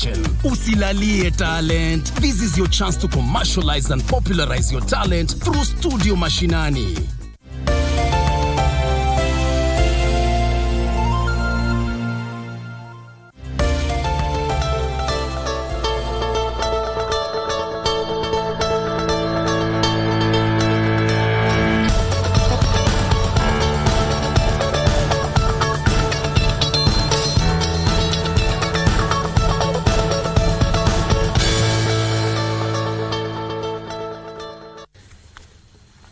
Welcome back, and asante sana for staying with us. Okay, let's get to the final discussion of this. I mean, devolution is quite close to our hearts. We're all of us, even the way we started this show, we started the gains about devolution. So, DG, you know what really happens is the string between the National Assembly, the Senate, and now into the whole set of devolution. We are starting the new phase, perhaps by the end of this week. Whenever you sit as a caucus, Council of Governors, whenever you have a meeting with the executive, what are some of these teething issues so that the final say will now fall on you in terms of management of the resources you are given, in terms of taking full control of your counties, while as well having that control of separation of powers, National Assembly, Senate, and Executive? First of all, I would say the following. One is, I think, in a way, we need to change, not to change, but to introduce the Council of Counties, so that the Council of Governors is an organ within Council of Counties, because you personalize. Yes. When you say Council of Governors, it is like a governors meeting. But if you say Council of Counties, that is more institutional, and then it is counties across this country coming together. Then we have those other organs. I think that is those are my personal thoughts. But to your question, money is everything. We are discussing about money. Money is being dealt at the National Assembly. I think the leadership of National Assembly, including that of the budget, including the leadership, the majority, and to an extent, even the Speaker himself, should in a way be part of the council that is deciding on the funds that are supposed to go to counties. Why am I saying this? At the end of everything, the National Treasury will make some proposals. And before that proposal finds its way to the National Assembly, the members of National Assembly have a say on what comes to them. And if you don't listen to them, you will bring your proposal and they will deal with it the best way they know. They will put the proposal that they intended to. Although the law says you cannot change to a certain extent, but you know, if you are bringing something for me to approve, for me to deal with it, and then maybe take it forward for presidential ascending to law. Yes. It is only me who knows what they can do. And the discussion in budget making, you know, counties are nowhere. It is actually a process that is National Assembly led. So if devolution is to be strengthened, we have as a country to have a conversation. How do we bring ourselves to the center of the National Assembly where this thing is being cooked? Yes. So that they can understand where the devolution, where the county governments are coming from, and also they understand issues surrounding the devolution. I'm not saying they don't know. They know, but when they hear it from somebody who is doing it on a daily basis, maybe they can understand even much better. Secondly, I think we devolved functions to counties. Now, we have human beings leading these counties. Some have done well, others are still grappling. But I also propose here that I think we should have a universal law, a national law. The same way the national government has National Government Constituencies Development Fund, we also make it mandatory for any budget of the county to also include Ward Development Fund. Because MCS also raised that question some time back. It's not about actually even MCS, but I'm looking at equitable way of sharing these resources once they are at the county level, to increase the issue of governance, because Mheshimiwa talked about it, my colleague also talked about it. We need also to make our county assemblies more independent. Independent, I mean they should have their own budget, independent from the executive, such that they can make their own laws without any influence. But they can oversight. Include amending some part of the constitution to allow that pass. That's why we are going to the next topic of national bipartisan discussion. So in this case, I think we can make strengthen the governance at the county level so that devolution can be delivered to Kenyans, so that all the services that have been devolved to counties can be realized effectively, because there is these checks and balances. Currently, the way I've seen, the way I've read, the way I've experienced, the executive seems to be everything, and that is dangerous. Because we have very good governors who understand the issue of majority of them actually. Even since we started, it is not every governor who has a case, but a few others, very few, small number, have still cases in court, particularly corruption, governance related. So in this case, to avoid that, we need to strengthen day in. We learn from the previous mistakes and we correct that by enacting the right laws to ensure devolution functions that clearly and works explains for what the people. Gabriel was saying, that governance, and for this devolution to be fully realized, is like an elephant. It takes time to make a turn, but ultimately we will. But then, Churchill, the way you listen to the two gentlemen, they are in complete center of control of power in their respective jurisdictions. But when you listen to both of them, there seems to be some teething issue, which would include policy change, perhaps going back to the Constitution and amending some clauses of the Constitution to just bring them on board and have some kind of connection for the devolution to progress fully. What do you think?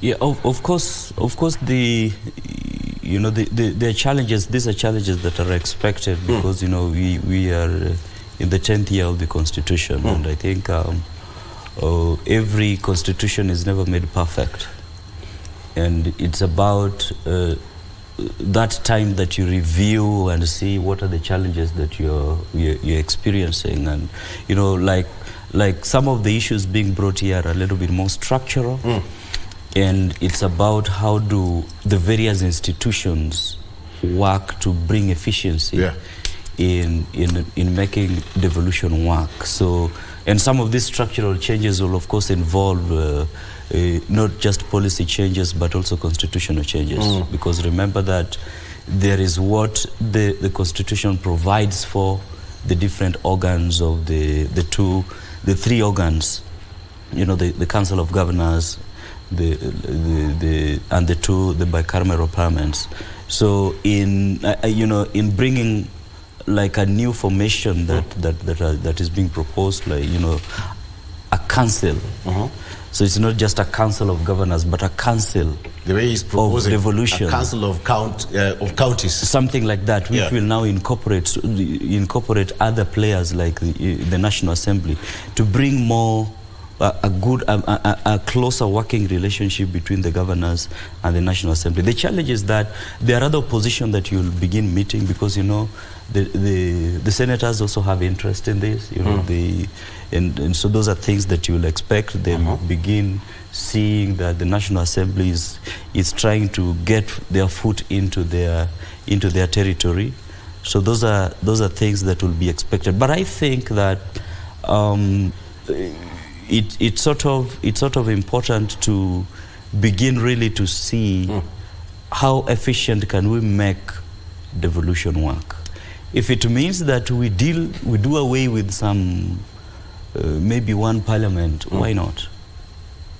Yeah, that is the question I want to ask Gabriel. Would you be happy to be included in the running of the counties? What if there's that proposal?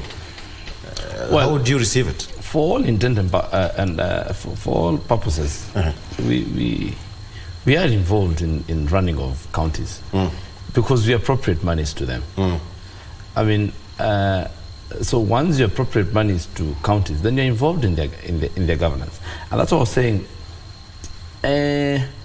The framers of our constitution, who I applaud because they really got us from a very bad position to where we are. And we have a very progressive constitution. But they're also a bit enthusiastic.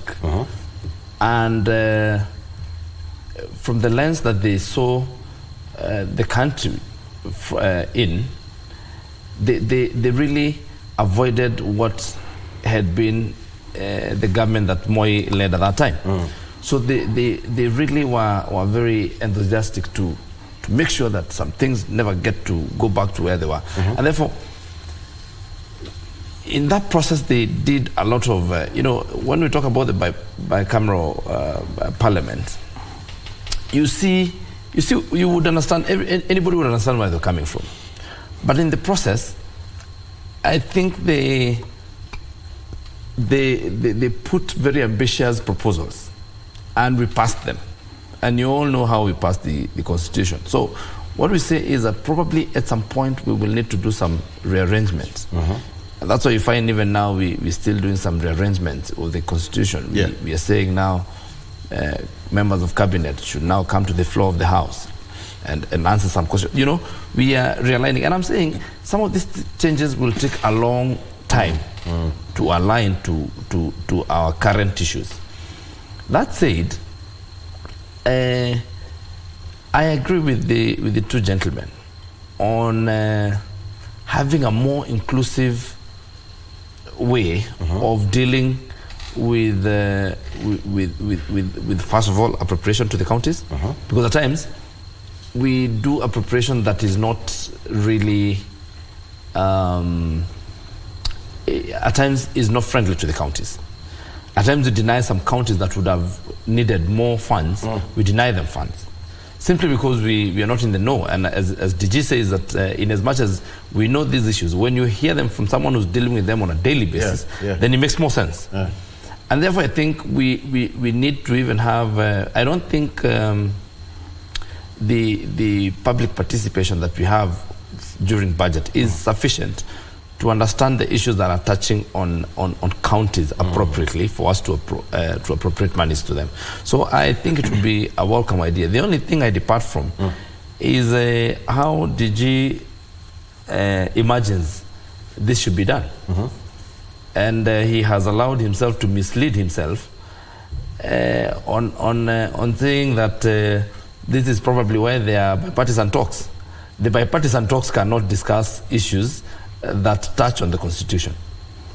The bipartisan talks cannot discuss anything that would change anything in the Constitution, because we have very clear mechanisms of changing the Constitution, and that would be a very serious thing to change. That changes the core instruments of the Constitution. So bipartisan talks, and I want to be very clear on this one, bipartisan talks are just some friendly talks that are going on, just people, it's not even like this show. This show is serious. We have come here to discuss issues of national importance. These bipartisan talks. I love the way putting some friendly. Yeah, some friendly talks. Those things that you would have when, in the village, by the way, Victor, where I grew up, after we finish working, after we have picked tea, and now we have taken it to the buying centers, we would go to the shopping center and just, have some talks and pass away some time, pass time. That's what is happening in Bomas. All right. Not something very serious. That cannot be used, cannot be termed to deal with serious matters as we are discussing about devolution. I want us to close this discussion, but I want to give you just a quick one. On a scale of 1 to 10, 10 years down the line, what have you achieved in terms of devolution? Scale of 1 to 10.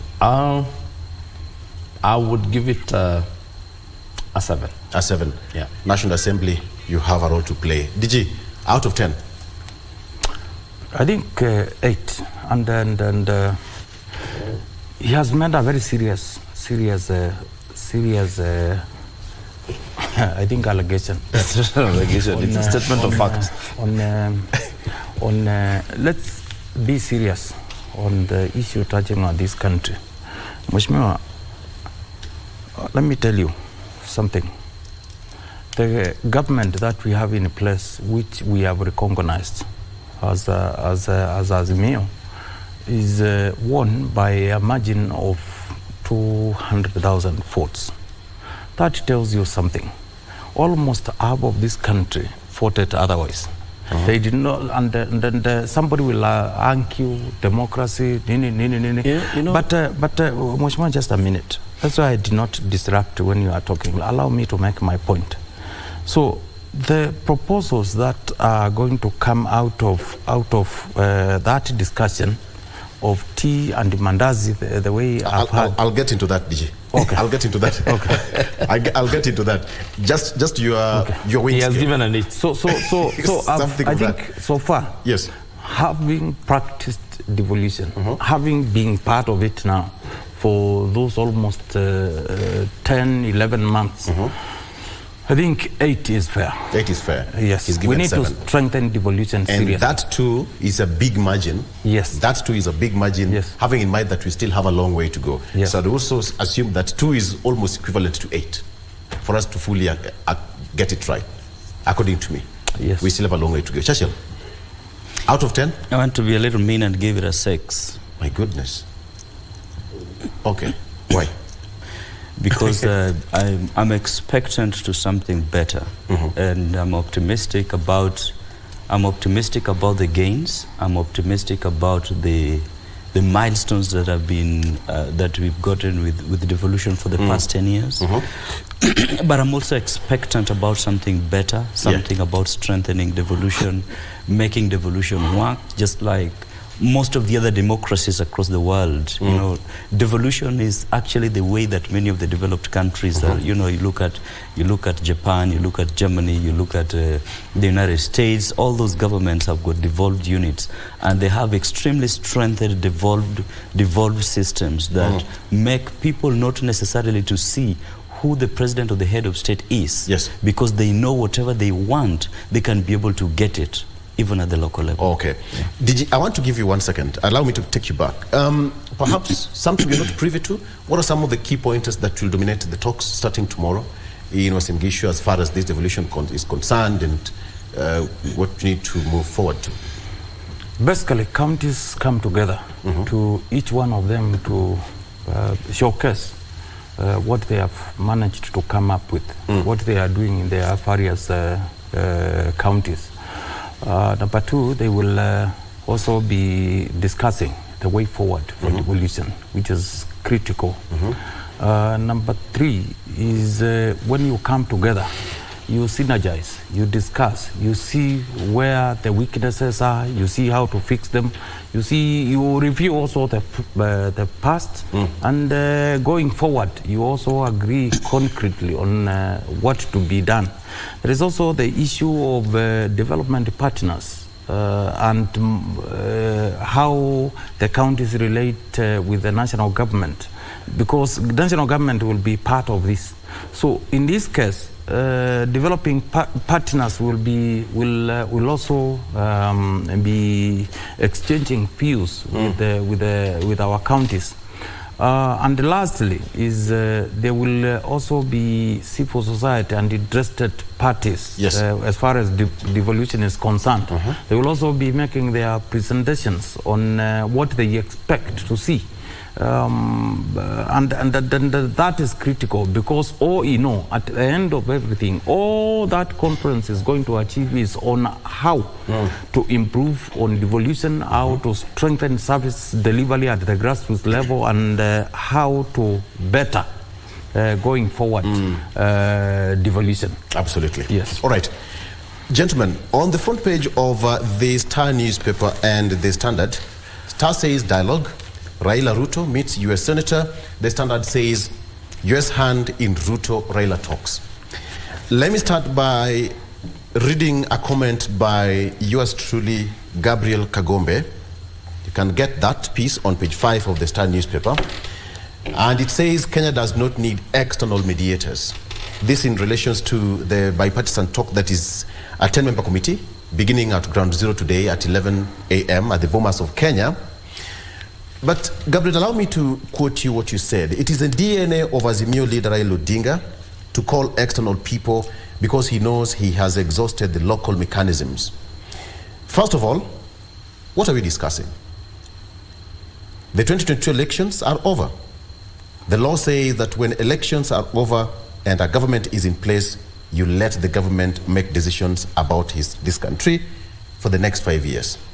Let me quote you saying, calling people from Delaware, Tanzania, or Nigeria is just Raila trying to get extrajudicial means of getting power, which will not be possible. Allow me to fast forward and say, we must get used to doing things the constitutional way, within the law, or else there is going to be no need to hold elections every 5 years.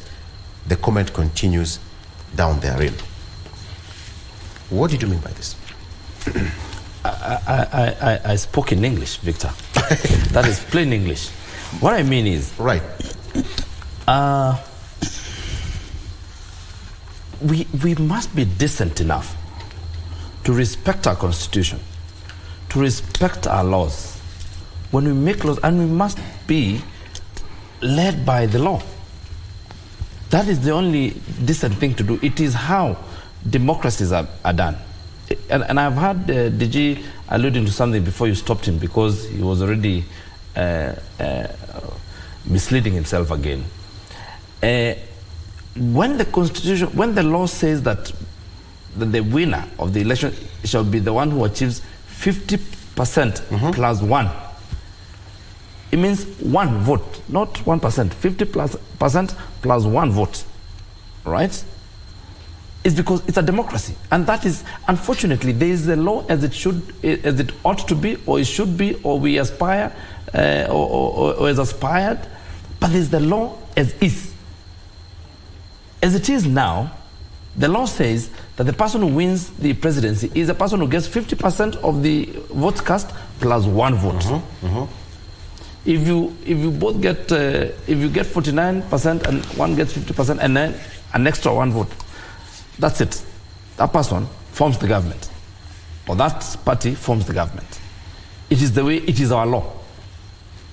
I've also said we have a very clear mechanism of changing that law. we would need to call for a referendum, or and the two ways. This side of Azimio has tried to change to take a coup on the constitution in the past years, bringing BBI and all those things.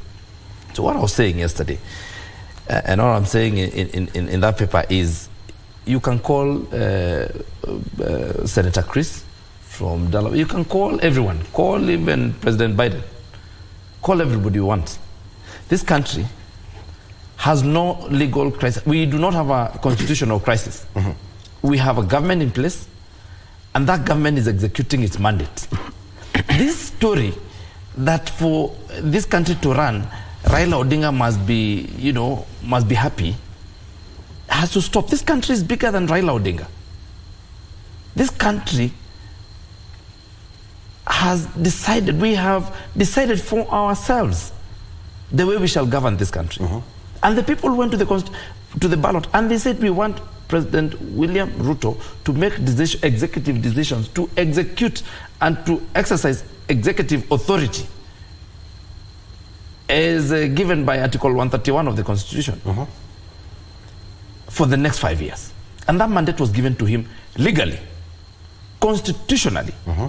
We cannot keep challenging the Constitution that we made ourselves. We voted for this Constitution in 2010. Every other legislation that has been done is consistent with this Constitution. The IEBC Act is consistent with this legislation, not unless anybody wants to challenge it. And we have mechanism to challenge any act that you feel is inconsistent with the Constitution.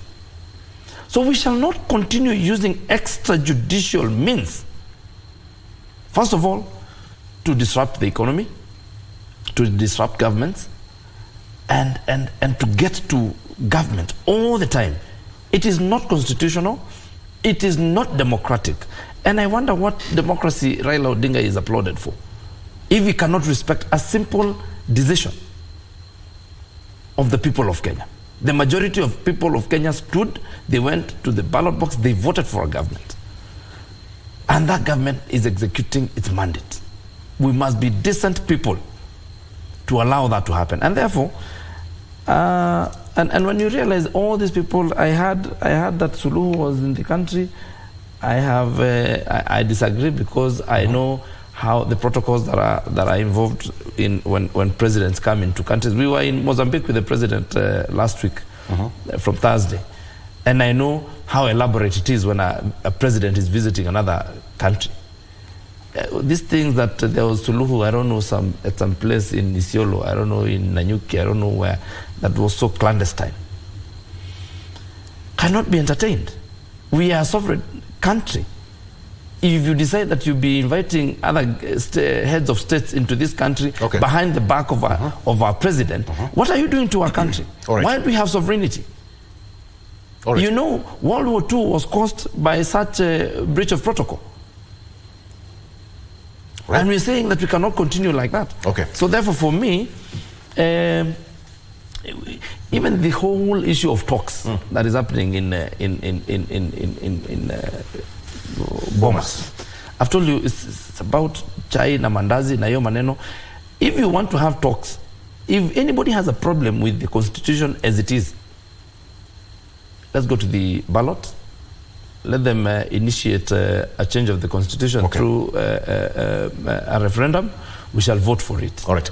I gave you that opening remarks because there's an article you wrote here, and it's going to be forming a part of a discussion. And let me also quote you. Because whatever comes out of those meetings cannot subvert the will of the people. It cannot. All right. Let's take a break. DG, let's take a break. Chachi, let's take a break. When we come back, we are going to be forming this discussion further. And is it time to strike the balance? Time to see what's going to happen after the second round of talks at the Bomas of Kenya? We are going to be discussing that shortly after this break. Stay with us.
wake wa Zito. Zito aliniambia kuwa hana mke, mimi sitaki kujua. Kiza Jamal. Shamsa is my wife. Achana naye. Sawa. Zito wako. Kufa kuzikana. Zuri. Zuri. Every Monday evening, we take you back where the action happened live. We let you know what you missed, even if you were present. And our goal is to continue supporting our own. From the latest celebrity buzz, fashion, music, and all manner of youth talents, the Grapevine cameras rove all week to bring you the latest in the enormous entertainment scene.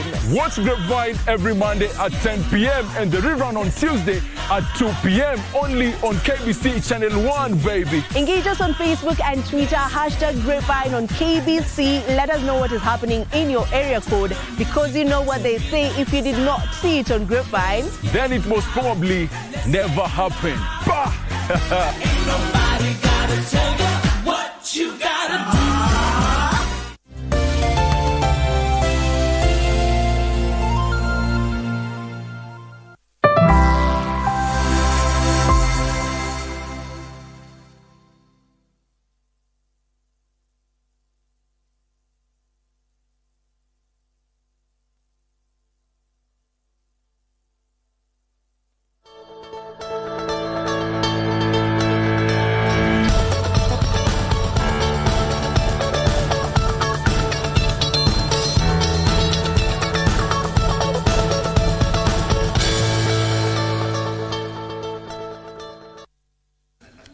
All right, welcome back. Gabriel Kagombe, Francis Mongangi, Deputy Governor of Machakos County. By the Gabriel Kagombe is member of Parliament of Gatundu South and Churchill Sauke. Now, gentlemen, I started by getting this comment here. There's an article written by Gabriel Kagombe. You can take a look at that story on page 5 of the Star newspaper. Senator Coons has been here 4 times. In March 2018, August 2022, March in 2023, again in August 2023, he's also jetted into the country. My question is, even before we go to the talks at the Bomas of Kenya, DG, why is Kenya so special to the heart of, quote unquote, the big boy, United States of America? That when there is a slight bit of instability in Kenya, US tends to feel it. Simply, Kenya is a strategically placed country. Remember, all the countries that surround this country, say for Tanzania, have war, internal conflict. Look at both Sudan, South and South Sudan. Look at the Sudan now currently. Look at Somalia, Great Lakes, we know what is happening. So this is the only country the international community can point and say, we can now save this one, and from there we can now try to solve the conflicts surrounding that particular part of the world. And I think majorly that is the main reason. Number 2, Kenya is a gateway to those regions in terms of transport. Remember, we have landlocked countries. Landlocked countries are those countries that cannot access Indian Ocean. So in this case, Kenya facilitates both goods and services transportation to those particular countries. Now, the other reason also could be business. We know we have multinationals here. And these multinationals, sometimes they wield a lot of power. They influence a lot of that which happens elsewhere globally. They even participate in deciding who rules where. In many countries around the world where they operate. So somehow whenever there's some kind of instability, they also call their bigger brothers and say, hey, you can, from where you sit, you can voice some concern here because we need to operate freely and in an environment that enables us to transact business. And finally, is the issue of self-interest, world politics. What I mean is internationally we know we have capitalism, we have these other communism groupings. There's interest because in a case Kenya behaves in a certain way, maybe many countries will fall in place and then maybe shift from this form of governance to this other one. So it has to be safeguarded, including even influencing change of a leadership of a country. So in this case, there are so many factors that place Kenya in a situation where the international community will get interested on anything that seems to be happening. I'm really interested in understanding this, Churchill, because we all know lightning does not strike one place twice. Once and that's it. But this man Chris Kun, he was in the country in 2018. The history says that in 2018 of March, he brokered handshake between President Uhuru Kenyatta and Raila Odinga. In 2022 August, he also engaged in shuttle diplomacy between then President-elect William Ruto and Raila Odinga. In March 2023, he led a delegation from the US to discuss trade, security, democracy with Kenya, with Kenyan counterparts. And finally, in August this year, actually is the country, jets into the country to hold meetings with Kenya Kwanza and Azimio leaders. Something that we don't know. You know, first it's important just to emphasize that Kenya is in a strategic position for not just the US, but many of the Western powers, because of its strategic here means security-wise, geopolitical power distribution, you know, sustaining peace and stability in the region, and also the symbol of ideological inclination of the West in Africa. So we are being seen as very strategic, symbolically in the geopolitical distribution, not just in the region but in the continent. And with that being so, therefore, the hegemon, the world hegemon, would have a lot of interest in what happens in the country. You know, there is how we within the country see whatever happens, and there is what those who are outside see it. If, you know, there could be small spots of conflict within the country, and we see it as small spots, but what does the international community see it, you know? And so the Americans and, you know, the United States, being that they have strategic, economic, political, and security interests in Kenya, they are keen on having a stable country. And, you know, Kun being, you know, within the circles of the Democrats, Kun is a very key figure, you know, and you cannot therefore separate some key high-level figures within the Democratic Party, which is ruling in the US, with the several travels of Kun in Kenya. Whether, irrespective of which political periphery informs or influences is coming into Kenya, the fact is that he represents very high stakes. His presence represents very high stakes. Who invites who? States sends him, or Kenya invites him? It can either be way. Usually, when you want to influence political, when you want to influence certain political directions in any country, the hegemon can decide to take it as a matter of promoting international peace and security and send their own delegation. Like what they did in Sudan. They created a framework for peace in South Sudan. And these are things that they have done before. They can be able to do it. The other alternative is that the local actors can incognito do the invite. Are you aware of his arrival in the country? I'll tell you, first of all, and I respect Church's opinion because it's his and it must be respected. But I really know that. But you know, we are a sovereign country. In as much as we have a big brother called the USA, we have a hegemon, yes. But you know, we are a sovereign country with a constitution. We have not suspended the constitution. And like I said, we do not have a constitutional crisis.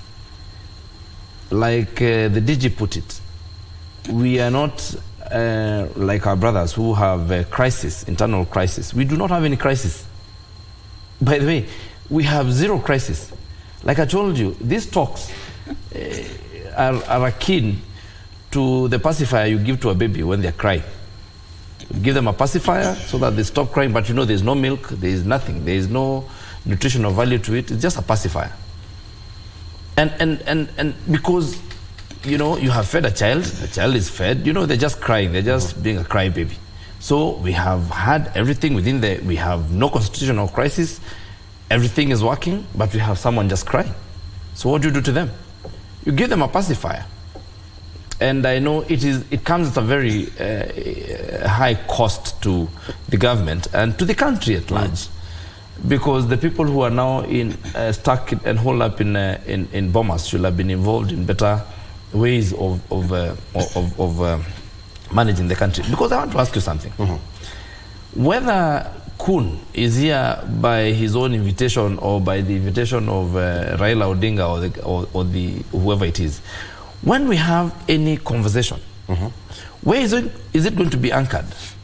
You know, and you know, you have read something, you have talked about his visits. And one thing that I have seen, the common denominator is Raila Odinga. You said in 2018 he came to broker talks between Uhuru and Raila Odinga. Yeah. You said in 2022 he came to broker between William Ruto and Raila Odinga. Now you said another one he came to do business or something, and then now he's here again to broker talks between Raila Odinga and you know. And you know, Raila Odinga is a common denominator of so many things. When there's mandamano, Raila Odinga. When there's violence, Raila Odinga. When there's death, Raila Odinga. You know, so we just say that we also tired, and that's why we give in as and telling them, okay, just have this and chill a minute as we look at this. Because I want to ask you, Victor, supposing it's true. What the Azimio side is saying, that we want to go and discuss the cost of living in Bomas. How do you anchor that in law? Supposing they go and come with very good proposal. And then, where do you take it? How does that lower the cost of living? How would you do it? I want to imagine, I want to know, you educate me. How would you do it? There isn't any way. The only way to deal with the cost of living is the Finance Act, which they have taken to court. And that can only be done in the National Assembly or within Parliament, within the constitutional framework. Yeah. And I keep saying, you know, we must be honest and decent human beings. If we live in you cannot come, if he who seeks equity must do equity. If you want to be treated well by the Constitution, you must treat it well. You cannot suspend the Constitution when it doesn't favor you and now invoke it when it favors you. Okay. The Constitution is the Constitution, and that's it. And that's the end of it. Gabriel says that it's a pacifier given to Azimio. This sounds a bit kind of harsh, that even the talks at the Bomas of Kenya is quote unquote a pacifier to silence a crying baby. We are seeing a fear of a non-agent in the name of Mheshimiwa. He has talked a lot of things, but repeating the same point. Fear of unknown.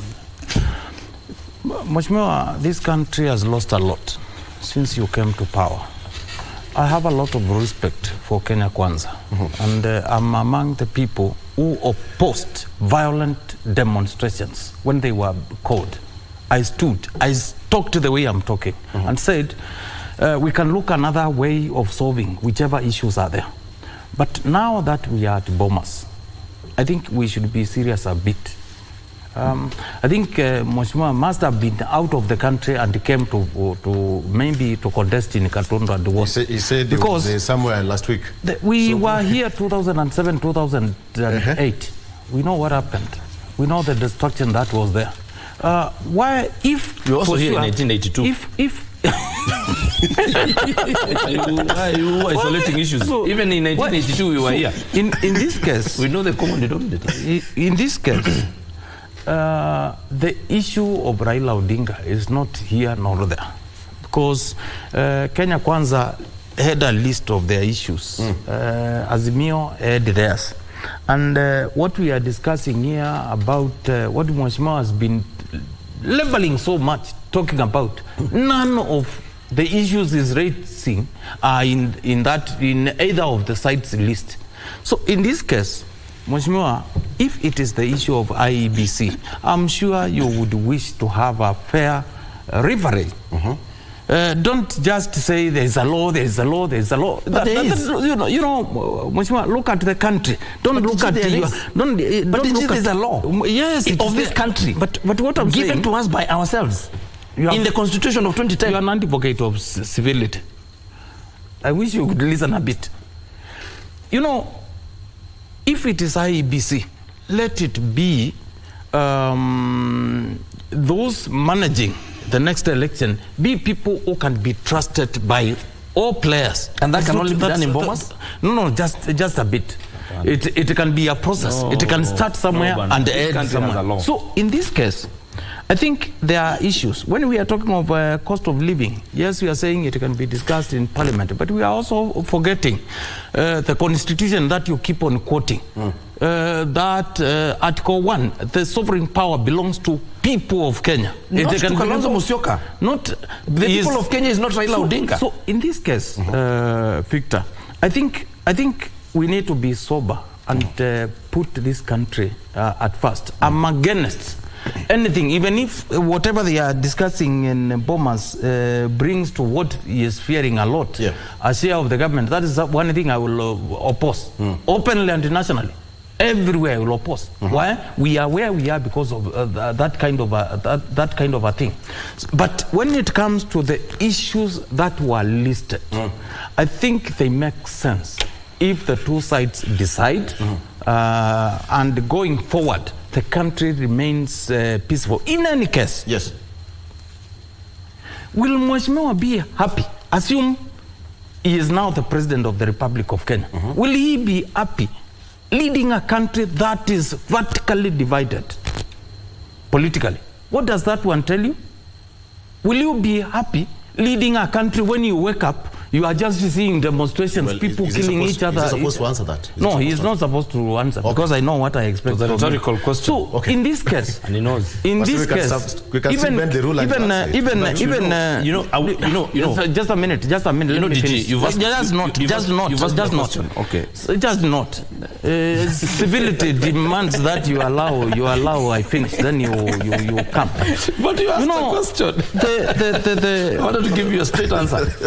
So, Victor, we are seeing a scenario here where we want to stabilize the country. It is in the interest of Kenya Kwanza that they got a peaceful, united country. Going forward, they will deliver their mandate more better if the country is peaceful, if the country is united, if the country, all of us, we recognize and respect the current leadership. When you listen to the two gentlemen, of course, not a complete representation of Azimio or Kenya Kwanza, but we need to strike the balance. The two sides, they are going to have their talks beginning today.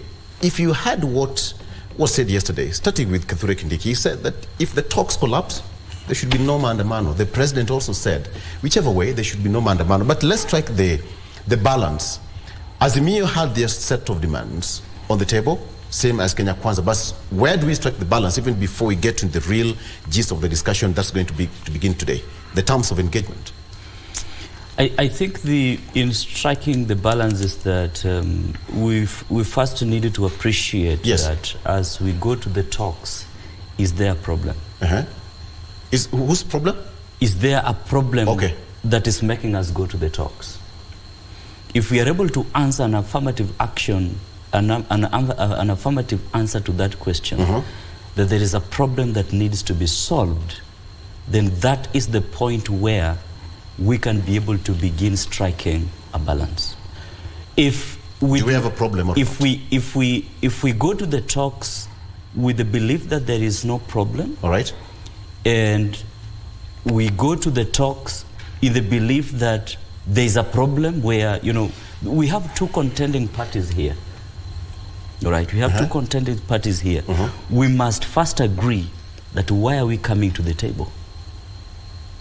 Are we coming to the table because there is no problem, or are we coming to the table because there is a problem? If we are coming to the table because there is no problem, we are wasting our time. If we are coming to the table because there is a problem, then that is the beginning of a common ground. Because then we will now begin and ask ourselves, what are the issues that we need to discuss? But in this case, both sides seem to think that there's a problem. That is what we can presume yet. And you know, when parties go to negotiation tables, these hardline positions are expected, right, in the initial stages. The hardline positions are always expected, where one party will always want to show that, you know, we are strong, we are not into this, there's no crisis, there is a deep crisis. One side will want to express there is a deep crisis that needs to be solved.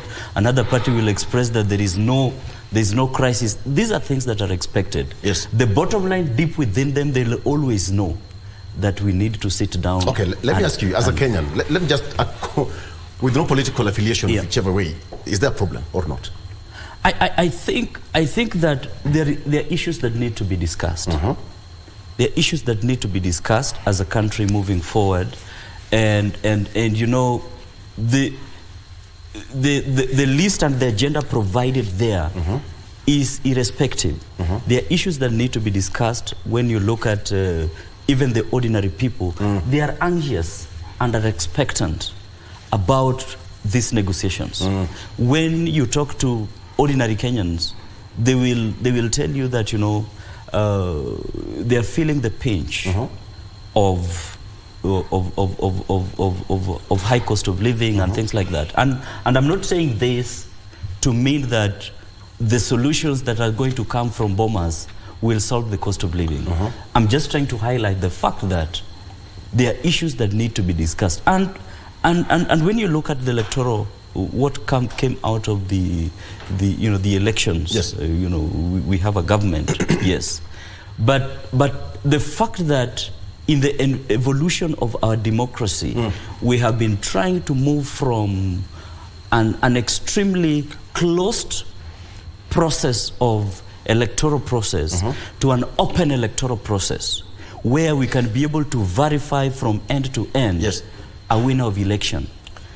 Now, the more we have been trying to advance this democracy, the more we have wanted a perfect election. Yes. And I think, let's hold on, Mahesh, and I think that as we go even into these processes, we need to ask ourselves, how, when we have close to maybe about 40% of the people of Kenya questioning an electoral process, we need to objectively ask ourselves, today or tomorrow someone else might want to be president.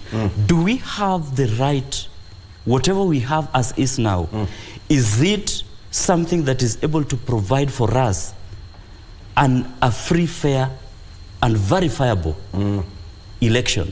Because there's one thing I one time said on this station, that you can have an electoral process that gives you a good president today, and you do not want to interrogate it because there are some parts that you have control over or you do not have control over.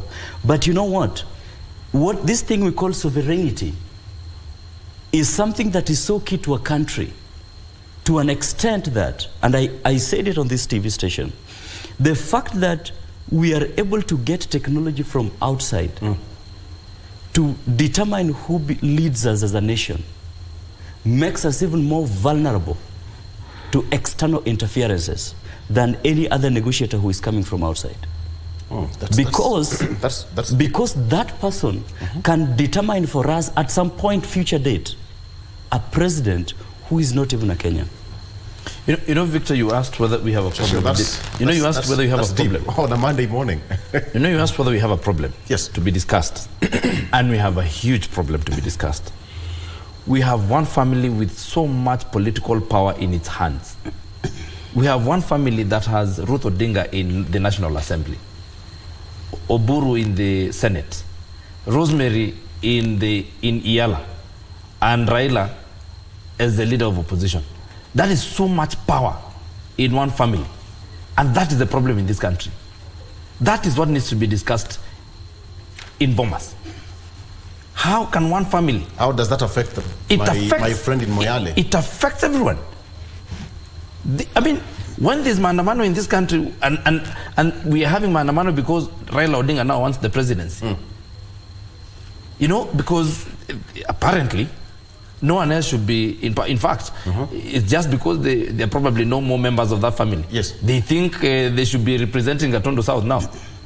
And that is why we have maandamano. That is why we have the crisis that we have. This crisis is just about earning a place for one family at the table of this nation. Apart from that reason, any other reason? We don't have any other reason to speak. I mean, what do you mean? Let me tell you something.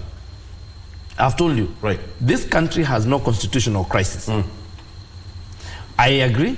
There could be issues. There are issues of cost of living, yes, but we are not going to discuss them at Bomas. I agree.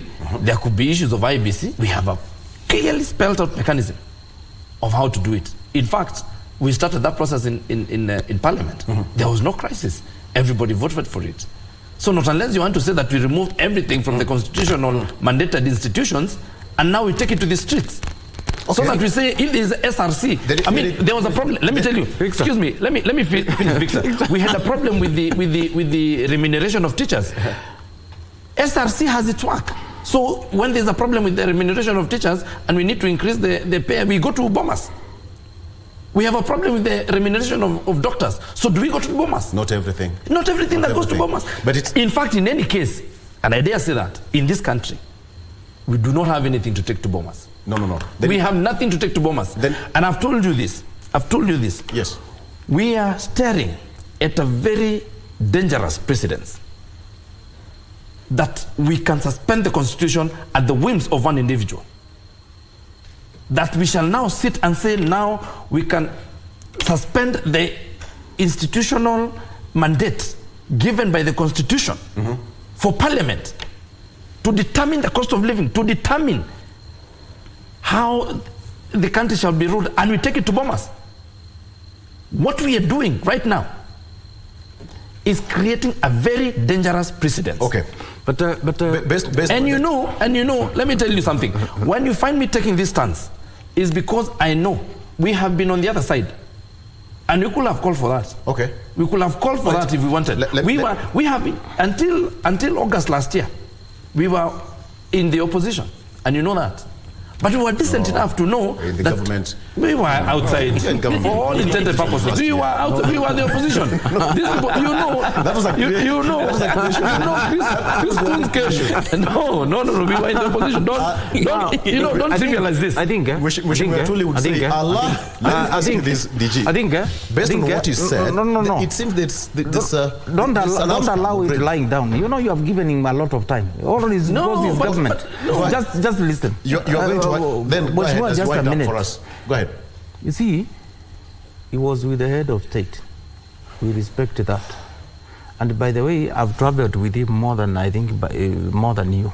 That's debatable. But and that's neither here nor there. But the thing is, Kenya Kwanza has listed issues they want to take to Bomas. They have even participated in coming up with a technical committee to discuss these issues. What we are witnessing this morning, and I can submit to Kenyans, is an underliner who is scared for nothing. Mheshimiwa, you know, I'm people scared. fear You know we have a changes. country. You know, the late Mandela once said, where you stand depends on where you sat. Yes. In this case, some people fear. And I assure them there should be no fear. There are serious issues which needs a bipartisan approach. Just the issues, you know, Mheshimiwa, internally, we could be enjoying here saying there are no issues. But immediately, the country sees there is a committee seated somewhere, they have cooled down, these political temperatures are no more. Kenya Kwanza will implement their manifesto easily, comfortably, and without no challenge. In this case, there are issues to be discussed. That's why if there was no problem, the two sides, one would have proposed and the other one would have said there are no issues, like he's saying. All right. We need to go. Gentlemen. Okay. No, let's not start. Thank you so much for watching. Gabriel Kagombe, thank you so much for waking up in the morning. We've informed Kenyans, we've educated Kenyans. Let's do this again next time. Gabriel Kagombe, Member of Parliament, Gatundu South, and Machakos Deputy Governor. Francis Mwangangi, asante sana. Churchill Sauke, thank you so much, gentlemen, for gracing my show. You, as a viewer, thank you so much for watching. Sasa, asanteni for watching. Good morning. All right. Hakuna discussion.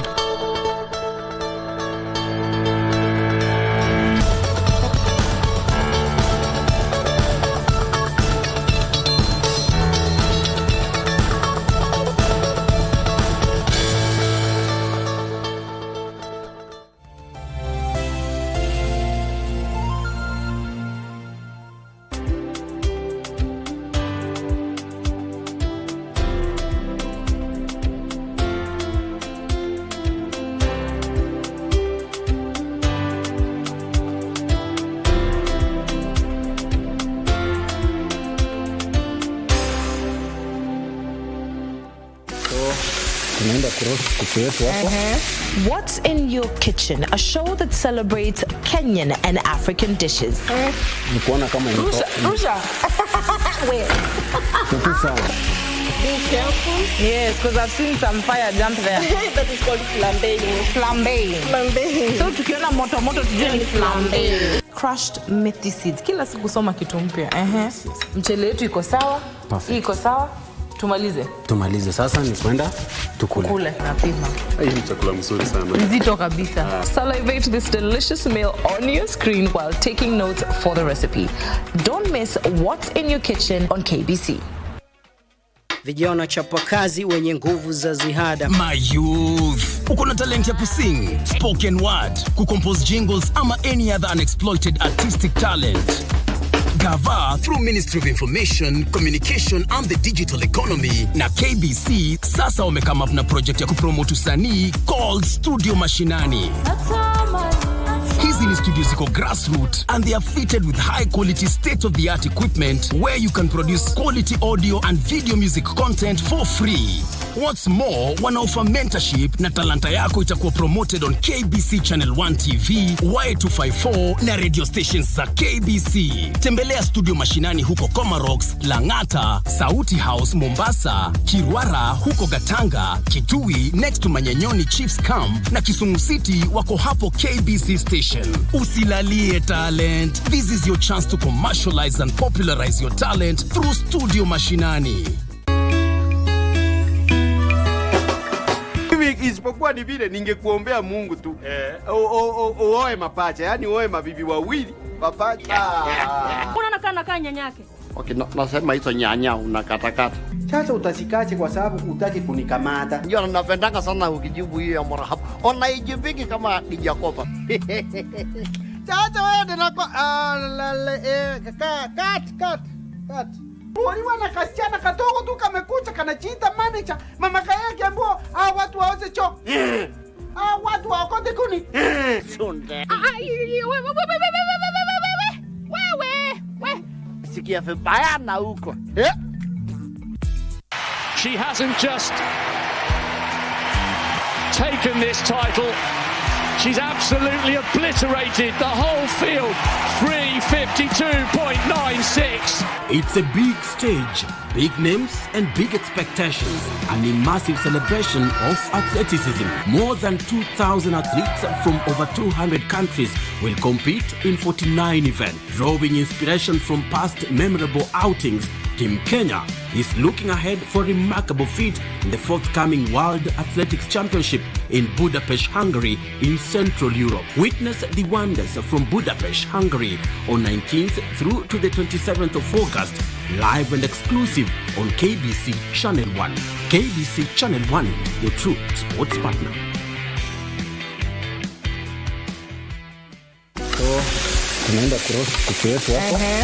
What's in your kitchen? A show that celebrates Kenyan and African dishes. Rusha.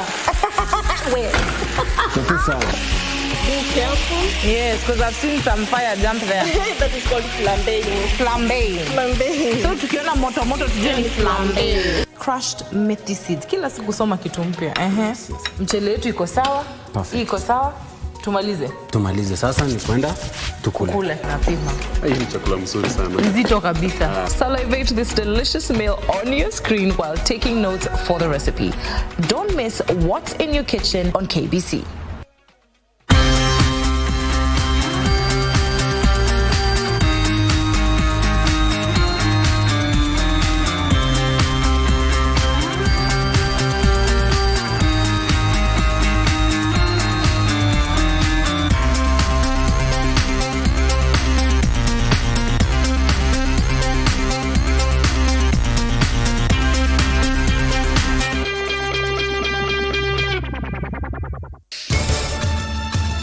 There are times when reason becomes unclear in the heart.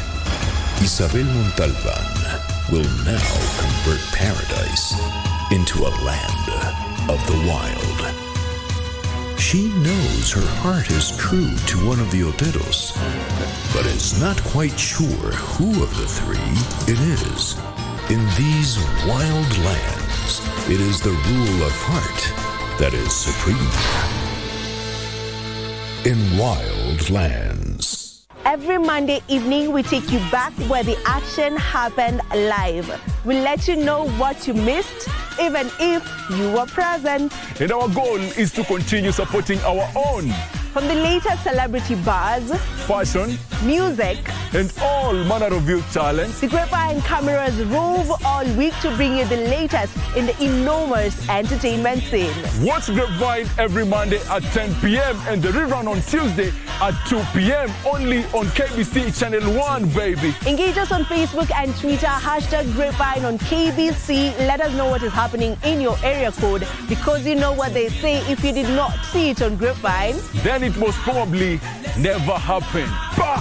Ain't nobody gotta tell you what you gotta do.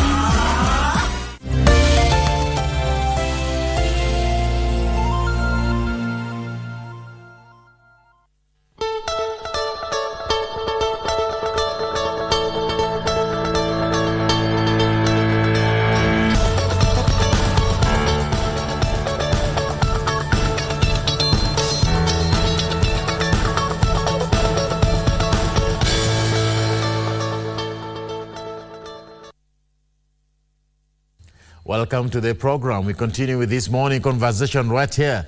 This is KBC Channel 1. Thank you for choosing Good Morning Kenya to kickstart your morning. My name is Ram Maguko, and as we mentioned earlier on, as always, today is a Monday, and we always have family check. Let's talk about communication in marriage in this fine Monday morning. When we look into communication, what are the things that build communication in a marriage?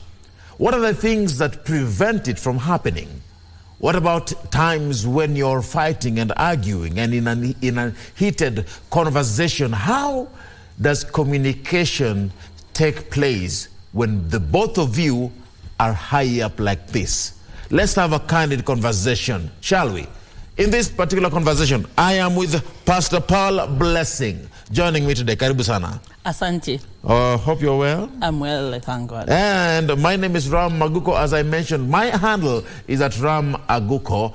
The official station handle is at KBC Channel 1. The hashtag is Good Morning Kenya. Let's engage, let's talk, let's build families, let's build our marriages and find out how best can communication be built. Paul, let me get it from you, Pastor. When we talk about communication, and I'm interested in finding out just the nitty-gritties, before we get down to the bones, how best can we define this aspect that we call communication? How is it defined in the marriage perspective? Thank you. Yes, let's go straight to communication itself. Yes. Even basically without marriage, communication is just conversing. How you're conversing with another in a way you can be able to understand. Some communication can be negative, can be positive, can be mutual. And when you come to marriage, there must be communication in marriage. Usually the main thing in marriage is chemistry. There's chemistry, there's commitment, there's goals, common goals, and such things that brings bond in a marriage, because already you are married. Yeah. If we are talking on the basically marriage, but we do in other relationship, maybe romantic relationship or other relationship, usually there must be common goals in what you're doing for you to have a good communication.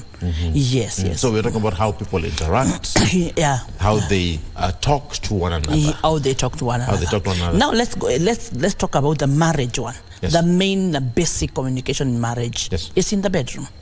When it breaks in the bedroom, it breaks in the kitchen, it breaks in the sitting room, and even out in the business and everything that you do. So we have to make sure that the building of this marriage, because basically what is marriage? Let me ask you a question, a direct question. Yes. You are a man. When your wife came into your house, the most important thing that brought her is what? Because there's your mother, there are workers, there are sisters. But she has a basic that she can't share. But sometimes we come to think like marriage is just like you came there to bear children. No. The main basic thing in marriage and communication, is sex. Okay. You've called it as it is. Yeah. That is only, it can build communication. It is basic. I don't say it's only, because you can even have a marriage and maybe children are blessings from God. But basically, what is marriage? It brings pleasure.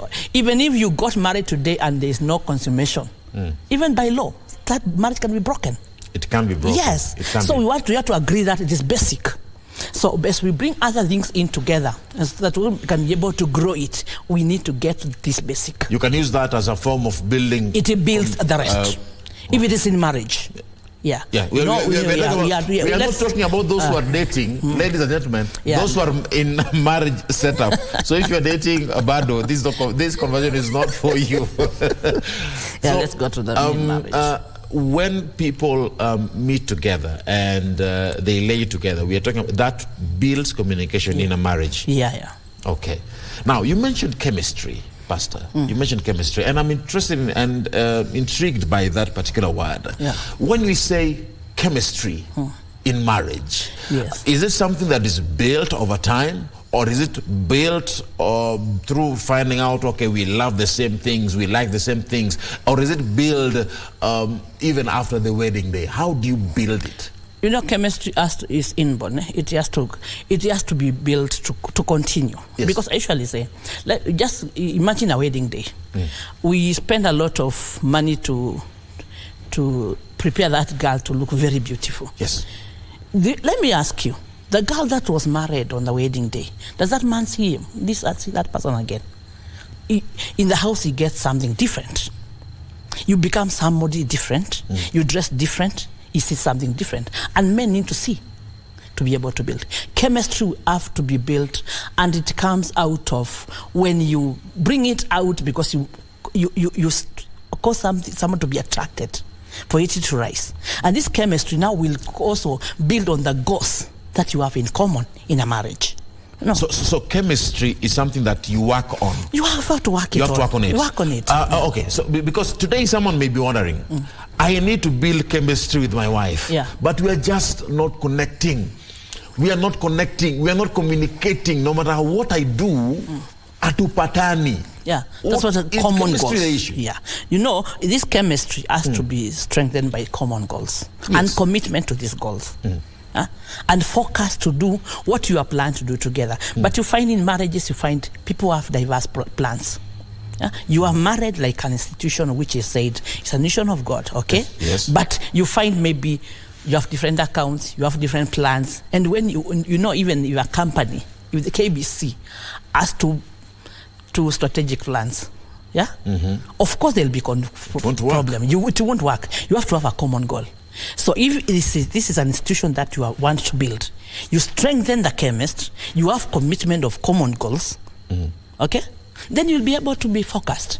But even if you try to do some chemistry which is just meant to make you happy, and maybe goals are different and there's no commitment to it, then you find that they cannot grow. They must flow, all of them. These are things that build communication in a marriage you have common goals. Yes. Now, let's talk about this particular aspect, because we are mentioning that for you to have chemistry, you need to have common goals. Is that what you're saying? Okay, there's that inability of that. Maybe you have a problem of communication.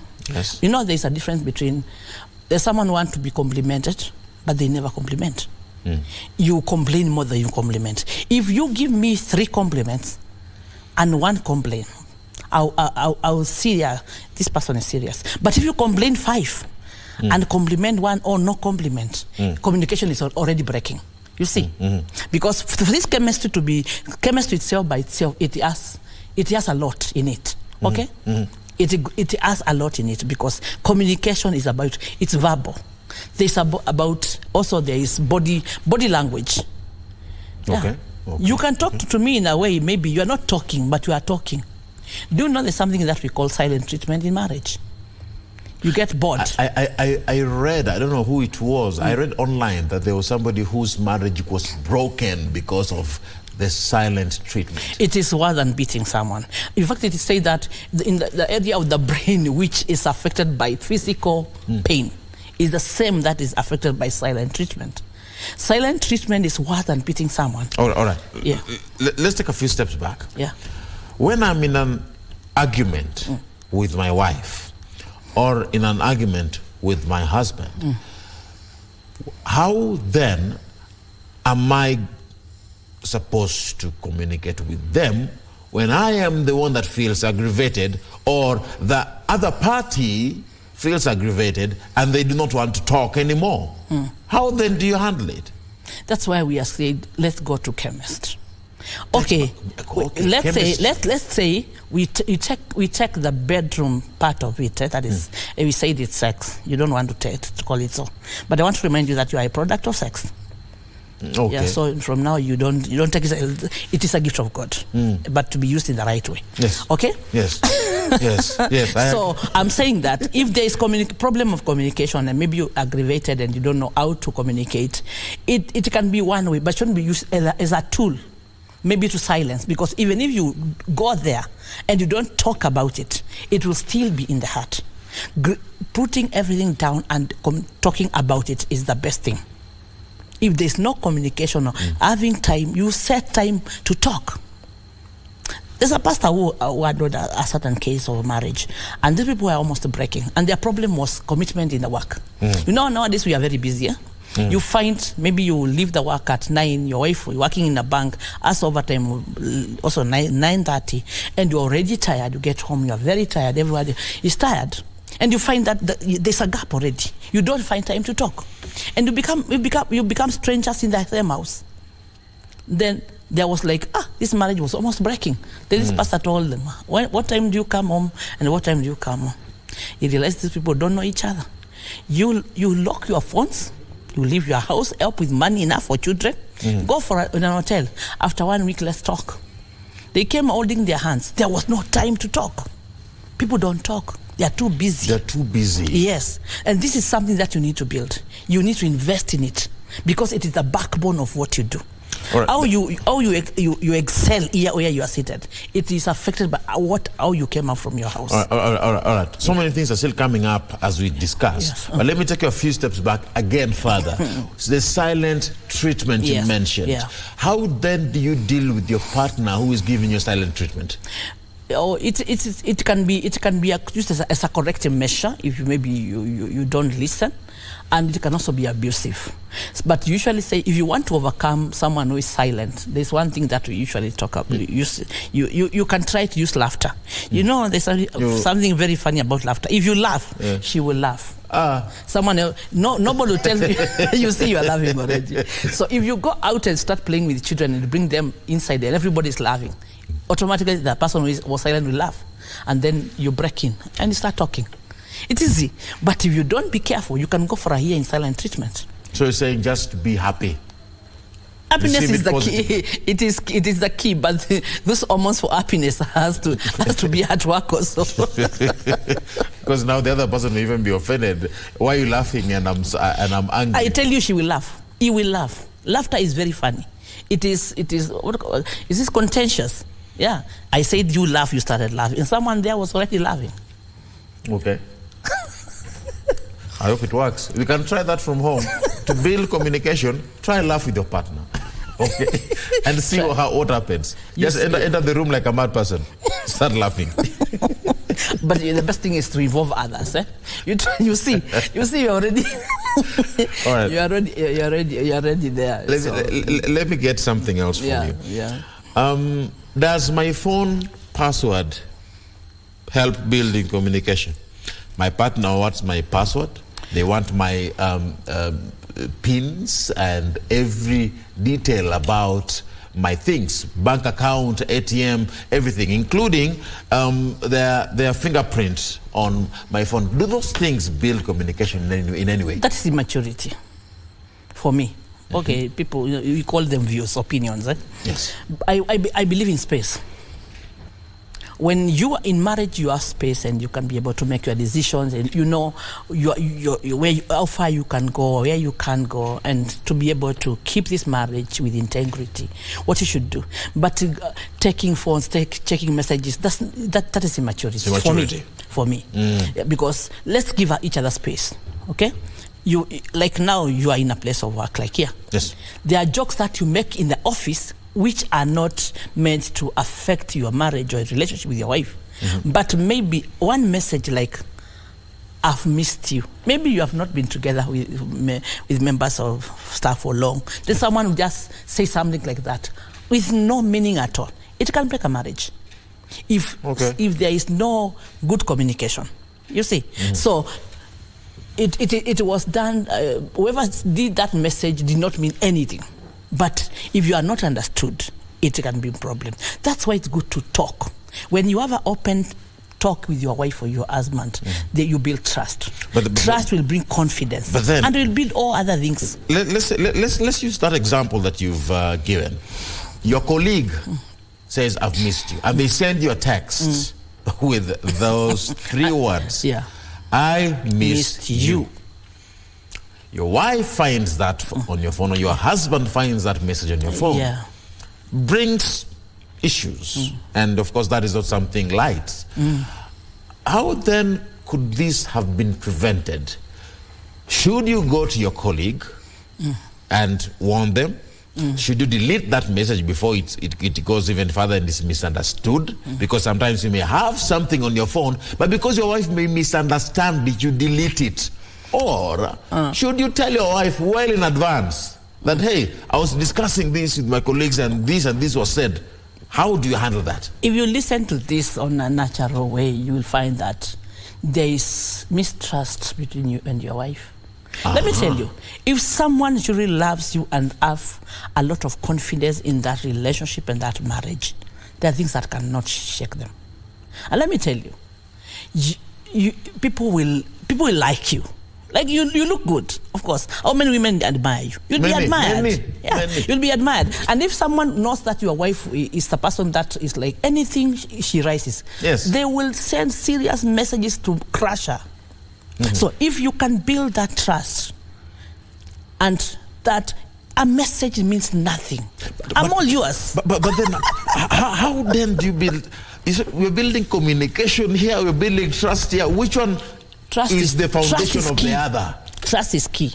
Trust will bring confidence. Is trust the foundation of communication, or communication the foundation of trust? Trust is key. When there's trust, there's confidence. Then communication, even if whatever comes around, this person will like, I know my husband.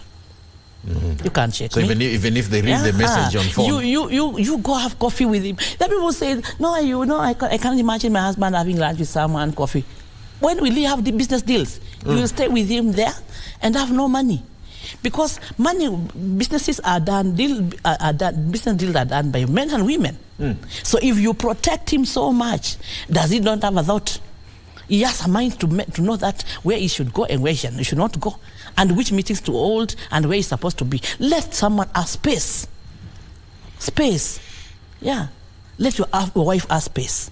Don't control. Should you plan ahead when you see a problem coming? Communicate well in advance before it comes. You know, if you build a trust between you and your wife, that let us drop petty things. Let the petty things never affect our relationship. You see, I want to tell you, it will happen. A message will come telling someone, someone said that they got a message, and they had spent a night with the wife in a holiday. And when they were coming back, a woman sent a text and said, last night it was good with you. And the wife knows, yesterday with my husband in an hotel in a different town. So this person knows this marriage is strong and they want to break it. So if you have that open mind of anything that is coming, striking you, I tell you, you will lose it. Yeah, just build. If you are good in bed, you are doing your things right. Why are you fearing other women? Why do you fear? Not unless you are not good in what you are doing. Why do you fear? Yeah, okay, unless you have insecurities, then you should not fear. Do your game well. I told you, we have to go into the issue of dressing. The woman that was married, is it the same that man is seeing? Because men have to see. If you don't give him something worth to see, they will go for something better. But they should not. They should not. I'm not saying they should go, but men, they go by seeing. As women, we go by the heart. But you people, you see and you are confused. Let's go to the ATM. I don't want you to forget that item. The ATM, the PIN, the what. Yes. If this marriage has trust and confidence, the ATM and the pins and all that, they are not important. The most important person is you. It's not the pin. Checking those messages, you may make sure you are sending messages, you are having conversations, which will never be seen. They must be in the phone. But if there's trust and confidence, I tell you, this marriage will grow and it will be very strong. And nobody will shake that person. Communication. Even if you see your wife hugging someone, you don't just think, what is an hug? It's just an expression of love. There's agape love, and there's love for man and a woman. I want us to take a short break, Pastor Paul, and then we'll be back. After this break, let's handle even more issues. When you are trying to communicate to your partner and you feel like they're not understanding what you're saying, you say A, they understand Z. You say B, they understand another issue. How can you understand each other? How do you meet? Everything you do and everything you say is always misunderstood. Let me tell you, there's something you don't know. Yes. It's after break or now? Yes, after the break. After the break. Let's you have a lot in your heart. I'm full, you right? You're full of. I want us to take a short break and then we'll be back. Keep it Good Morning Kenya. This is all about communication in marriage.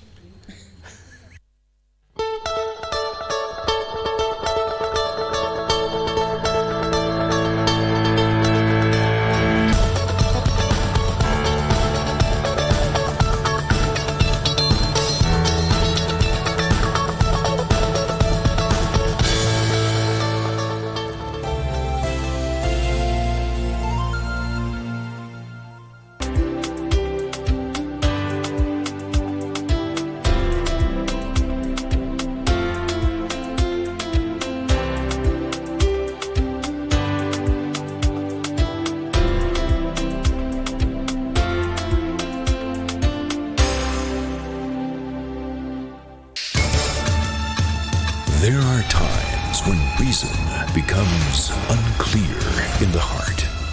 Isabel Montalban will now convert paradise into a land of the wild. She knows her heart is true to one of the Oteros, but is not quite sure who of the three it is. In these wild lands, it is the rule of heart that is supreme. In wild lands. She hasn't just taken this title, she's absolutely obliterated the whole field. 3:52.96. It's a big stage, big names and big expectations. An immersive celebration of athleticism. More than 2,000 athletes from over 200 countries will compete in 49 events. Drawing inspiration from past memorable outings, Team Kenya is looking ahead for a remarkable feat in the forthcoming World Athletics Championship in Budapest, Hungary, in Central Europe. Witness the wonders from Budapest, Hungary on 19th through to the 27th of August, live and exclusive on KBC Channel 1. KBC Channel 1, your true sports partner. Every Monday evening, we take you back where the action happened live. We'll let you know what you missed, even if you were present. And our goal is to continue supporting our own. From the latest celebrity buzz, fashion, music, and all manner of youth talents, the Grapevine cameras rove all week to bring you the latest in the enormous entertainment scene. Watch Grapevine every Monday at 10 p.m. and the rerun on Tuesday at 2 p.m. only on KBC Channel 1, baby. Engage us on Facebook and Twitter, #Grapevine on KBC. Let us know what is happening in your area code, because you know what they say, if you did not see it on Grapevine, then it most probably never happened. Bah!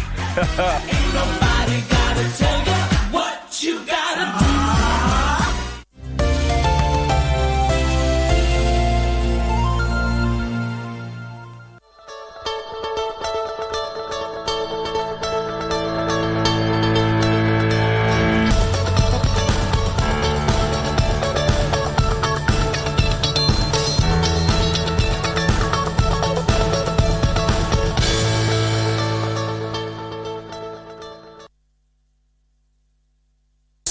Good morning. Thank you so much for sticking with us. We continue with this conversation right on Good Morning Kenya. It's all about communication in marriage. And I'm with Pastor Paul Blessing in this conversation. Before we took that break, we were handling issues to do with passwords. Should you give your husband or wife the PIN or your password? And does that build communication? Does that build trust? Somebody is struggling with that as we speak. Yes, I'm talking to you. Pastor Paul, yeah. Somebody is struggling with that. Now, if in case somebody already gave their password and their PIN, or their partner is demanding, should you revoke it? You know, if you have agreed, let's share our PIN. It's okay. Let's have no, share you know, our your partner is demanding. Demand. Yeah. It's just a sense of insecurity. Should you give it to them to help them? Okay. Before you give the PIN, can you just handle the insecurity? What is causing this insecurity? Okay? Because you may be dealing with a branch or a leaf, and there's a root. Because you can give the password, you can give the PIN, but what is the motive behind it?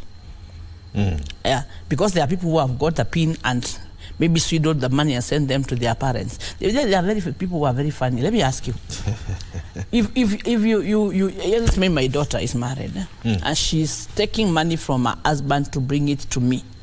To me, that is foolishness, because if you have not agreed how to do it, you want to build your own marriage. You are building your family, but you are swindling money to give it to your mother or your sisters and your brothers, and they should be looking for their own money. Who are you building? Then you leave your husband with all the school fees and food and everything, the sweater for the children and the slippers. He's the one who is doing it. And your money you don't want to touch, and you want the PIN, and you want everything to yourself. You're insecure, everything, you fear everything. There's insecurity. It means there's something that you're not doing right. And that's why you are caring about this. If you build trust and confidence, and you know all of that we have is ours, and you put everything on the table and discuss it. I'm not saying that everything should be done openly. There are people who, okay, they have their own personal accounts, different accounts, and joint accounts, or maybe you have PIN for each other. You can do it's an open how you plan to do it. But when it comes to demand of even the fingerprint for the phone, you want to check messages, that's insecurity. And let me tell you, this is idleness. Make this person busy. Give something to do. Give him job. Yeah. Give him something that person must be very idle, because if you are busy and you have goals, yeah. you know, today I want to achieve this. You have plans and you go before God, I want to achieve this by the end of the day. You can't be running after someone's phone. Let's have these women busy, or men who are idle. I don't know whether I'm right. You have offended somebody. It's a personal view. It's a personal view. You know, it's an opinion. So it takes which angle you take. Stop being idle. Give yourself something to do. But let's call a spade a spade. Let's call it as it is. Yeah. If somebody's idle, yes, that is what they are. Yeah. Pastor Paul, let me get it from you. Moving into marriage is not an easy thing. Yeah. And as you progress with your life, and for those who have been married for many, many years, they can attest to it, that when an argument ensues, communication is broken. Yeah. How do you build communication, especially in times of argument, when you are in a fight? Okay, this is what we call fighting fair. Fighting is a wide statement. You may not be fighting physical. It's not a physical. We don't tolerate it. We don't encourage it. Okay, they're still there. We are in Africa. Yeah, let's talk about it. Don't ignore, because there is fighting. Wow. There's a physical, and there is a fighting in the mind. There is a fighting that is like that silent treatment, which is also not good. But you fight fair. Why are you fighting? Okay. It means there is a breakdown of communication. Yeah. Because someone is pushing for something that they have been maybe asking for, and they are not given. Time which is not given. There's a child who asked his father, how much are you paid in a day? And he said the amount. The child started saving. And he was like, why are you saving? What do you want to do? I want to pay you 1 hour to come and take supper with us. This man is not around. But what was he doing? He was working hard towards taking care of the family. But they needed him. You see? So you may be, this fighting is because you are not available. So set time for the family. You can decide in a day or in a week, there's time that you just sit and talk. Open talk. Just tell me what you think. Well, we think I'm not doing the right things. But people have things that they hide. Yeah. And let me tell you, people have instincts, and others will hear, others will investigate. When you have something that you are doing that is not within, someone will know. And of course, they will start feeling insecure. And they will start demanding for things. Okay? Yeah. Yeah. But if it is surely a good communication where there is no problem, if there is an argument, just sit down. What is the problem? What do you want? And what do you think? And what is the way forward? Pastor Paul, when we say it, sometimes it sounds easier said than done. Because you're trying to reach out to your partner. She's mad at you. He is mad at you. They are not listening to what you're saying. And voices are being raised. Things are being said. Emotions are all over the room. How do you communicate under such an environment? But I tell you... You're saying reach out to them. How? But what is the root cause of this breakdown? Okay. And I told you, a key thing, very key, and I want to maintain that. Yes. In marriage, just look at those people and I talk to them. Look at their sex life. Look at it. If there's a breakdown, and sex is not just being there. It's dissatisfying sex. If it's not, it causes irritation. Because let me tell you, God is faithful. If you're not married, He gives you grace to live the way you are because you don't have a man. But if you are married, already the grace to satisfy is ready and it's there. It's available. And if you are not satisfied, it becomes a problem.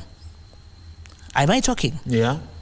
So if you are in marriage, have a plan of your sex life. And if it is surely flowing, go and look for those people you find. People are old, even in their 80s and 70s, and the man and the wife are there holding their hands. Talk to them and they'll tell you the truth. They have a good sex life. Because grace is already supplied for you to be available, because you have a marital duty to fulfill. So if you are not fulfilling this marital duty effectively, it will cause this irritation. You see, especially in women, it will cause irritation, and somebody becomes bitter. You don't know what's happening to this person. Something is missing. So I'm not saying it's only that. There's a lot of things that causes, because of course we are in marriage. It's not about that relationship with a man and a woman. We also need this about money, which is required. Maybe you don't have enough finances, but as we said, goals, common goals. If that money is little and it is planned for us, we all know we have planned all of it. But maybe there's diversion. Someone's taking to other people, and someone else is doing something different, and you find there's problem. Usually it is the two. You may go check about the sex life and their finances. These two are very key. Very key. Very key. So if the other third one is external pressures. Maybe relatives from both sides. Maybe you find those, as we said the other day, you find there's their mother-in-laws and father-in-laws that become like they are the center of interest in a marriage. If you give them room, because as we said, a man will live and cleave. Okay? So you come and build. So others should be next. Don't say that you don't take care about your family members and other people, but you plan and you agree. But if the issue of sex life and finances are very key, if you can be able to discuss and deal with this. But you just say, you woke up in the morning, you are irritated and you are high, you go to the root. Don't deal with branches, I told you. Go to the root cause of the problem. Deal with the root cause. So when you uproot the root, of course the stem and the leaves will wither automatically. Yes.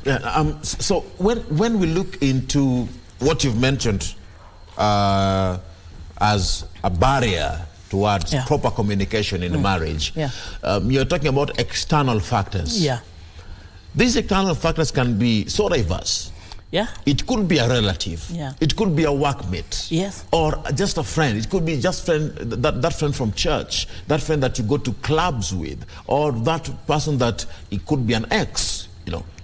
How can I ensure that the walls around my family in terms of communication are so solid that any other person that comes to bring in information from outside does not manage to penetrate this wall? Because when my husband or my wife gets information from other people, it could hurt them. But you also need to receive information. The world is wide, as we said. And even if you lock yourself in the house, you will get information from where you are seated. So you need to sieve what you need to hear. And when you hear it, how do you take it? There's people, you just call them, I've seen your husband in an hotel. And they rise and go to that hotel. They don't know why you are there. Maybe you have been sent by the office. And you end up making your husband lose a job. Because it's like being married is just like the end of the road. That is not the end of life, that you protect him until he can't do anything. Then the man becomes insecure. He has no happiness. He has no confidence, because I am just seated here we are talking a business meeting in an hotel.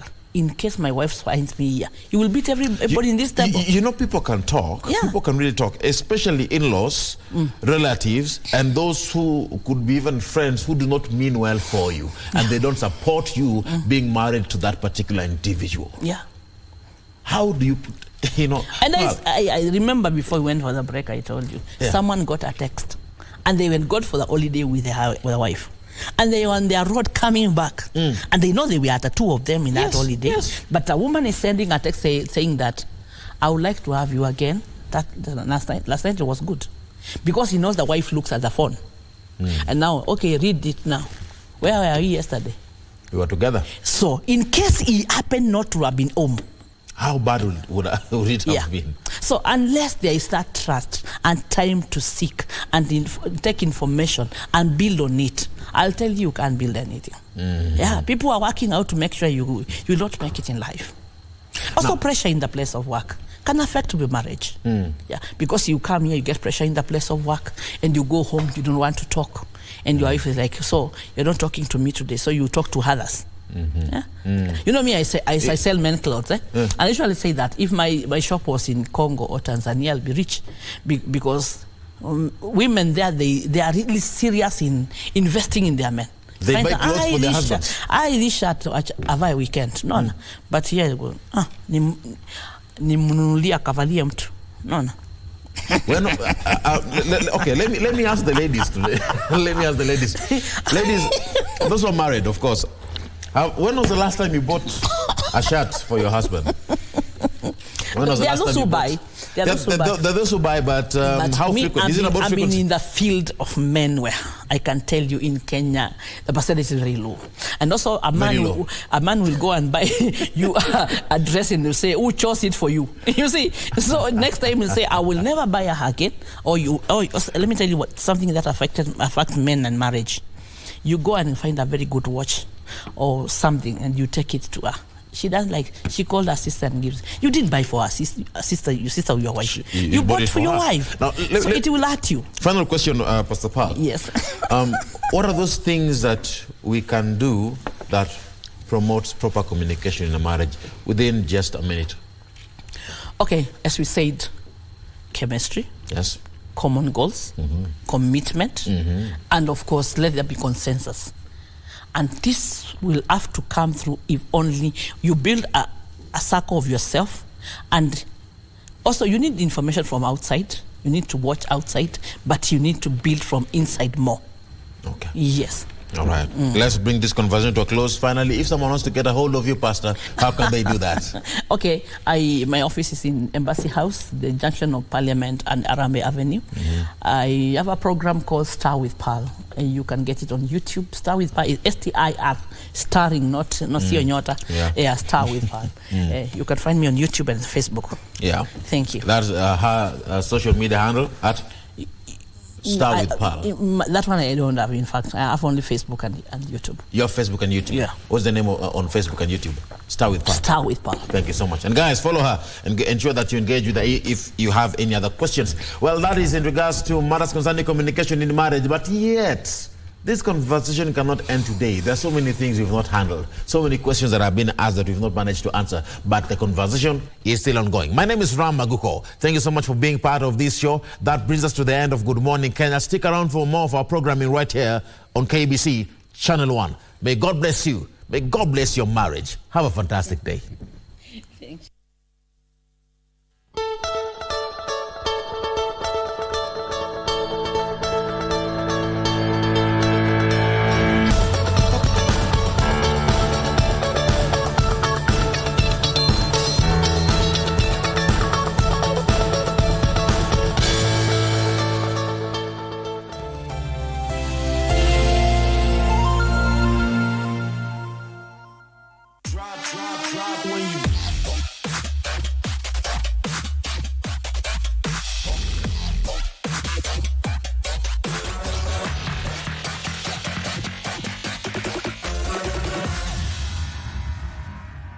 After Tuchel's perfect debut, things got pretty rocky. It was a very, very good match over 60, 65 minutes.